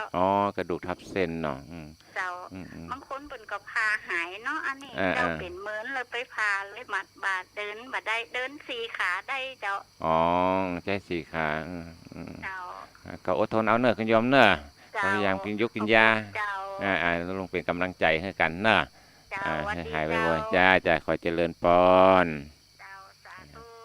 สาธุถึงว่างานวันพวกนี้เพื่อจะมีตึงตอนเจ้าตอนบ่ายเด้อพี่น้องศรัทธาญาติโยมทั้งหลายไผที่มารอบเจ้าบัดได้ตันก็มาตอนเที่ยงตอนบ่ายก็ได้เพราะว่าเพื่อจะมีรายการอยู่2 รอบด้วยกันนะนอกจากภาคเจ้าแล้วท่านก็ มาก็จะไปลืมเนอะเกียมของเกียมมันยังที่จะมาสู่มาการละวะดำหัวยังครูบาอาจารย์หลายท่านที่เปิ่นคือธรรมะแก่ท่านตามสถานีนะที่ท่านเปิดเครื่องวิทยุรับฟังผูกตั้งแต่8 โมงครึ่งเป็นต้นไปเนาะมาตอนเจ้าบัตันก็มาตอนบ่ายก็ได้นะพี่น้องศรัทธาตอนบ่ายก็ตันอยู่เพราะว่าจะมี2 ช่วงด้วยกันที่อย่างท่านพระครูอาจารย์ท่านได้กล่าวบอกคือไปแล้วเนาะใครที่สะดวกตอนเจ้าก็มาตอนเจ้าบัดสะดวกตอนเจ้าก็มาตอนบ่ายได้นะมาตีม่อนพระเจ้า42 เมืองเนอโอ้วันนี้กลางคืนนี่ก็รู้สึกว่าอากาศดีเย็นดีคุณโยมต่างเพนี่มันเป็นบนดอยเนาะมันเป็นเนินสูงเย็นสบาย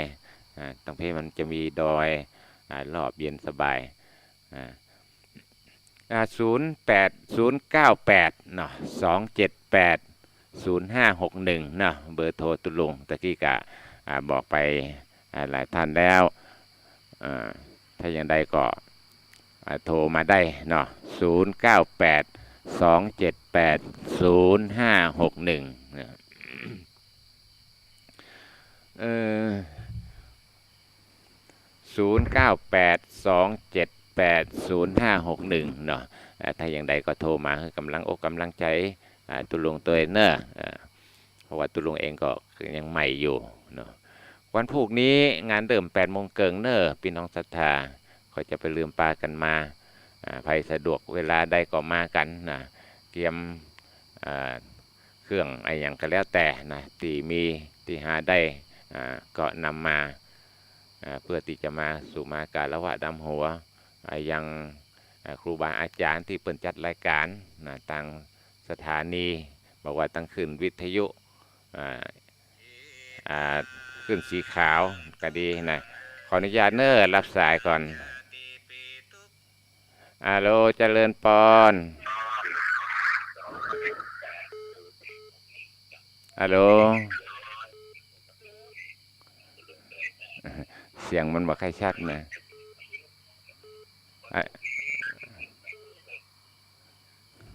ฮัลโหลเจริญปอน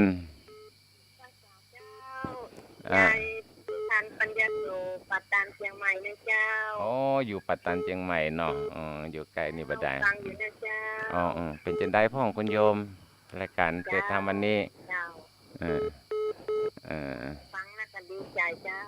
ใจดีละวันพุธถ้ามีโอกาสก็มาเนอะคุณโยมเนอะ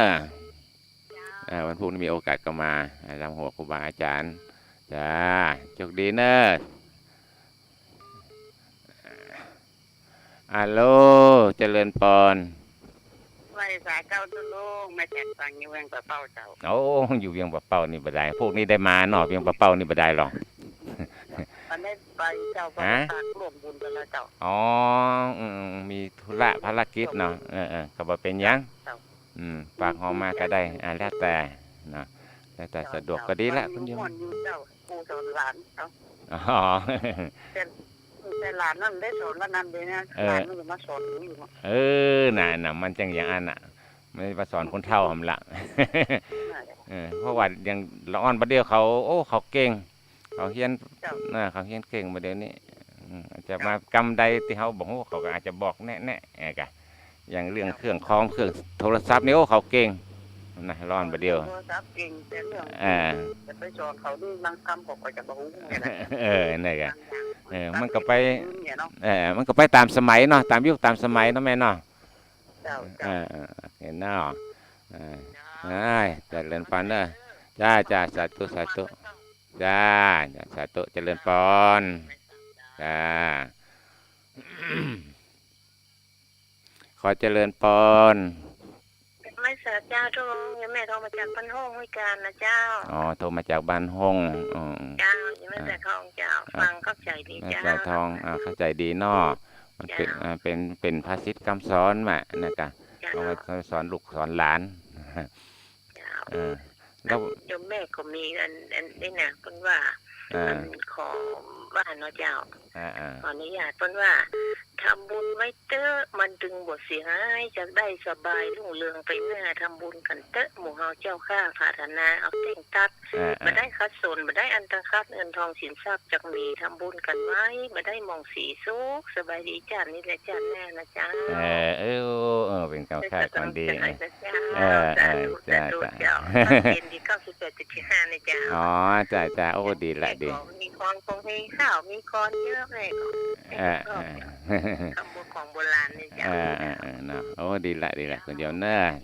สาธุอาจเจริญพรฮัลโหลเจริญพร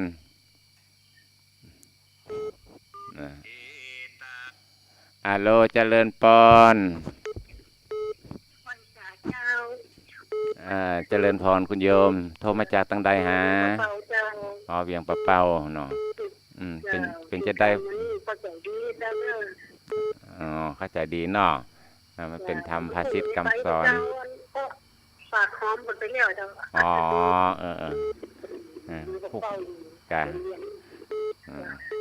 ฝากหอมไปแล้วบ่ได้มาเนาะก็บ่เป็นยังได้กับเปิดเครื่องรับวิทยุฟังอยู่ทางบ้านกันได้เนอะตุลุงอยู่ฝั่งน้ำทุเนี่ยกะอยู่ใกล้ๆเนี่ยอยู่ใกล้ๆนี่บ่ได้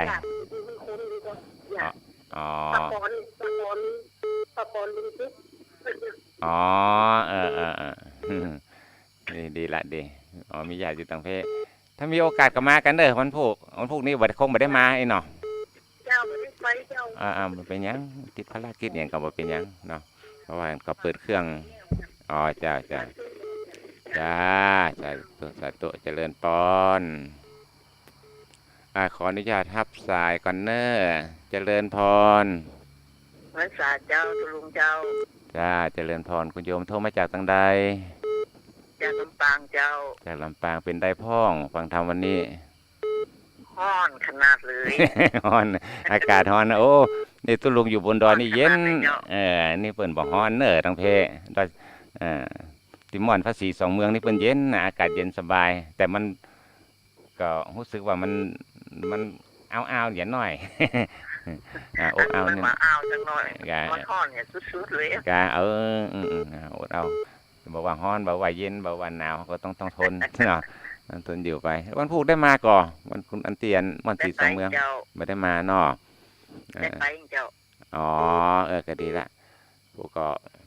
มีรายการตั้งแต่วันค่ำเนาะตั้งแต่รอบเจ้ารอบบ่ายจะไป6 โมงนะจ้าเอารถส่วนตัวไปเจ้าดีละคุณโยมเนาะพรุ่งนี้ก็มาจะได้มาเจอครูบาอาจารย์หลายต่อหลายท่านวันพรุ่งนี้เนาะจ้าสาธุขอเจริญพรเนอะฮะไปละลูกน้องหมดละท่านมหาสมชาติวันนี้ก็แม่นะมาละวันนี้ท่านมหาสมชาติก็มาท่านพระครูก็มาหลายท่านวันนี้มาพักที่นี่มาพักที่ม่อน42เมืองนะถ้าวันพุธนี่ก็มันจะบัตันเนาะมันต้องมาพักที่นี่คือหนึ่งขอบใจเนอะคุณโยมเนอะขอบใจเนอะเจริญจ้าเจริญพรเนอะขออนุญาตทับแหมสายนึงเนอะขอเจริญพร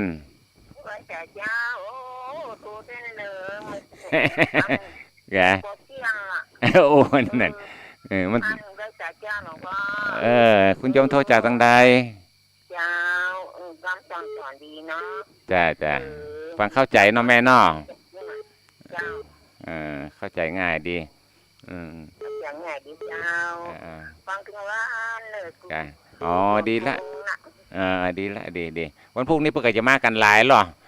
พระนักเทศที่เพิ่นออกรายการเจ้าวันจังหวัดนะเพิ่นก็ไปหลายกันมากันหลายจะเปิดกับมันให้ประยุงอยู่เน้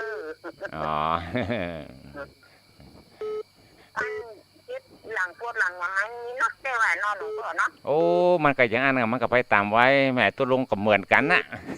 มันบอกว่าไผมันอายุสังขารเฮามันมันก็ไปตามอันนี้กะแม่นี่ก็80ปีกว่าน่ะแม่อายุก็80ปีกว่าน่ะโอ้86โอ้ดีละดีโอ้แก่กว่าตุลุงไปหลายปีนะตุลุงก็หากำลัง72ปีนี่กำลัง72อยู่ อันนั้นตู้ลงอยู่ที่ไหนเอากันเขาอยู่ไหนคะ ตุลุงอยู่เนี่ยก็อยู่ปางน้ำทุเนี่ยก็ น้ำท่องก็มาน้ำท่อง น้ำทุปางน้ำทุก่อนจะขึ้นมาถึงนี่ก็ตึงอยู่ทางด้านขวามือถ้าลูกเชียงใหม่มานะมาอยู่ฝั่งตรงข้ามขวามือบ้านปางน้ำทุถ้ามีโอกาสก็มาแวะมาแอวได้เนอคุณโยมแม่ดูไปสองเจ็ดอันตุ๊ดหมายเลขนี่มันหักใจได้ใจไปโทรไปบอกเร็วนะหลวงพ่อบอกเร็วน้ำปล่อยกะบอกโวยน้ำไปแหละบอกว่าเลี้ยวเราโอเคขอบใจเนอะคุณโยมเนอะโทรมาคือกำลังใจกันจ้าสาธุเจริญพรเจริญพรจ้าขออนุญาตทับแหมสาย1เจริญพรไม่ใช่เจ้าคุณโยมโทรมาจากตั้งใดหาจากแม่น้อยบ้านตะโทกตำบลตรงฝายอำเภอเมืองจังหวัดลำปางเจ้าแม่น้อยโทรมาจากลำปางโอ้ดีละเป็นจะได้พ่องแม่น้อยฟังธรรมคือวันนี้วันนี้โอ้เข้าใจดีเนาะช่างสอนดีลำไว้ฟังบุญญาวัดเลยเจ้าดีเนาะเข้าใจดีมันเป็นภาษิตคำสอนเป็นกำลังใจเด้อจ้าขอบใจจันนักเนอคุณโยมจ้าสาธุเจริญพรเนอขออนุญาตทับแหมสายเนอ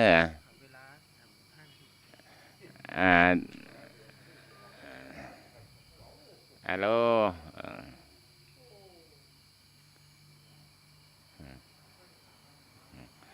ตอนนี้ก็โทรสายรถไปละฮัลโหลขอเจริญพรคุณโยมตุลุงไม่ได้เปิดสายอันนี้สักคำฮัลโหล961เดี๋ยวนะขอเจริญพรไว้สายครับตุลุงโอ้เจริญพรคุณโยมโทรจากทางใดโทรจากลำพูนอำเภอแม่ทาครับแม่ทาลำพูนเนาะฮัลโหลขอเจริญพรคุณโยมแม่ทาครับจังหวัดลำพูนลุงไม่ได้เปิดสายอันนี้เท่าลำพูนเนาะวันพุธได้มาก่อวันได้ไปครับวันพุธน้ำขาวดำงั้นเป็นยังเคยยังได้กับอนุโมทนาผู้กับเปิดเครื่องวิทยุรับฟังเนอสาธุโอ้ตอนนี้ก็จะใกล้เวลาแล้วเนี่ยฮัลโหลเจริญพรขอแฮมสายอยู่บ้านขันสอบ้านอย่างก็บ้านขันสออำเภอวังเหนือจังหวัดลำพูนอำเภอวังเหนือเจริญพรเป็นได้พ่องฟังธรรมวันนี้จ้าโอเคเนอะให้กำลังใจกันขอบใจจะนักฮัลโหลขอเจริญพรคุณโยมว่าใดแม่พรลงกระแดงโอ้แม่พรลงกระแดงเป็นได้พ่องฟังธรรมวันนี้ฟังก็นี่อะไรแล้วนะน้องก็อยู่ให้ก็อยู่วันนี้มาอยู่กันหลายท่านนะก็มองอากาศกำลังดีอากาศก็ย้ายจากคนโทรมาลองเป็นอยู่ดีไม่ชู้เด้อจะเดี๋ยวตุลุงจะบอกจ้าคุณโยมกระจกดีจ้าเอาละตอนนี้รู้สึกจะเวลามันใกล้แล้วเนอะจ้าไปได้มากับวันพูดกับฟังรายการจ้าโอเคโชคดีเนอะเจริญพรจ้าเจริญพรเอาละเนาะพี่น้องศรัทธาตอนนี้ก็รู้สึกว่าจะได้เวลาแล้วตุลุงก็ต้องขอรายการนี้จากไปก่อนก็ขอให้ทุกท่านจงโชคดีมีใจปีใหม่คือสิ่งใดก็ขอให้สมความมุ่งมั่นปรารถนาทุกประการด้วยเทินจัตตาโลธรรมาวาทันติอายุวันโนสุขังปะลัง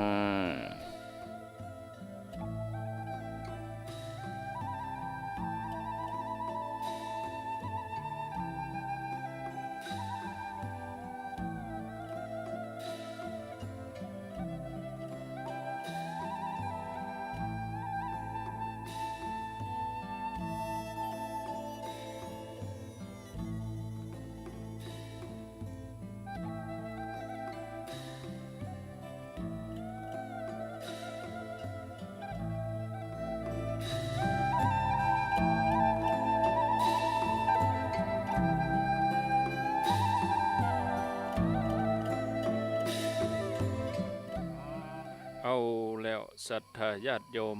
ท่านสาธุชนท่านผู้ฟังทั้งหลายได้รับฟังธรรมกำเมืองภาษิตฉปะสอนโดยตุลุงเชาวัดปางน้ำทุได้เทศนาธรรมบรรยายธรรมแล้วก็เปิดสายโทรศัพท์เพื่อกับญาติโยมได้โทรมาก็หลังไม่ก็ยังโทรมาหาตุลุงได้เรื่อยๆเนอะตอนนี้เวลา19:59 นาที2 ทุ่มทางรายการภาคสนาม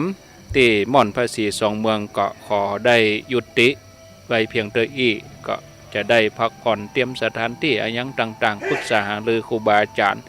รายการก็ยังมีเหมือนเดิมญาติโยมจะได้ฟังท่านพระครูปริยัติรัตนโชติวัดห้องกูอำเภอเวียงป่าเป้าจังหวัดเชียงรายต่อไป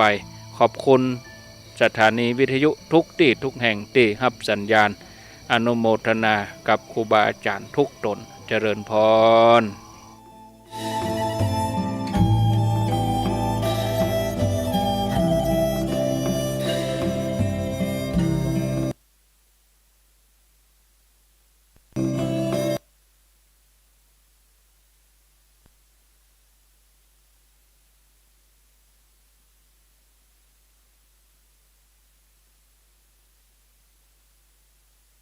ที่ทุกแห่งที่รับสัญญาณอนุ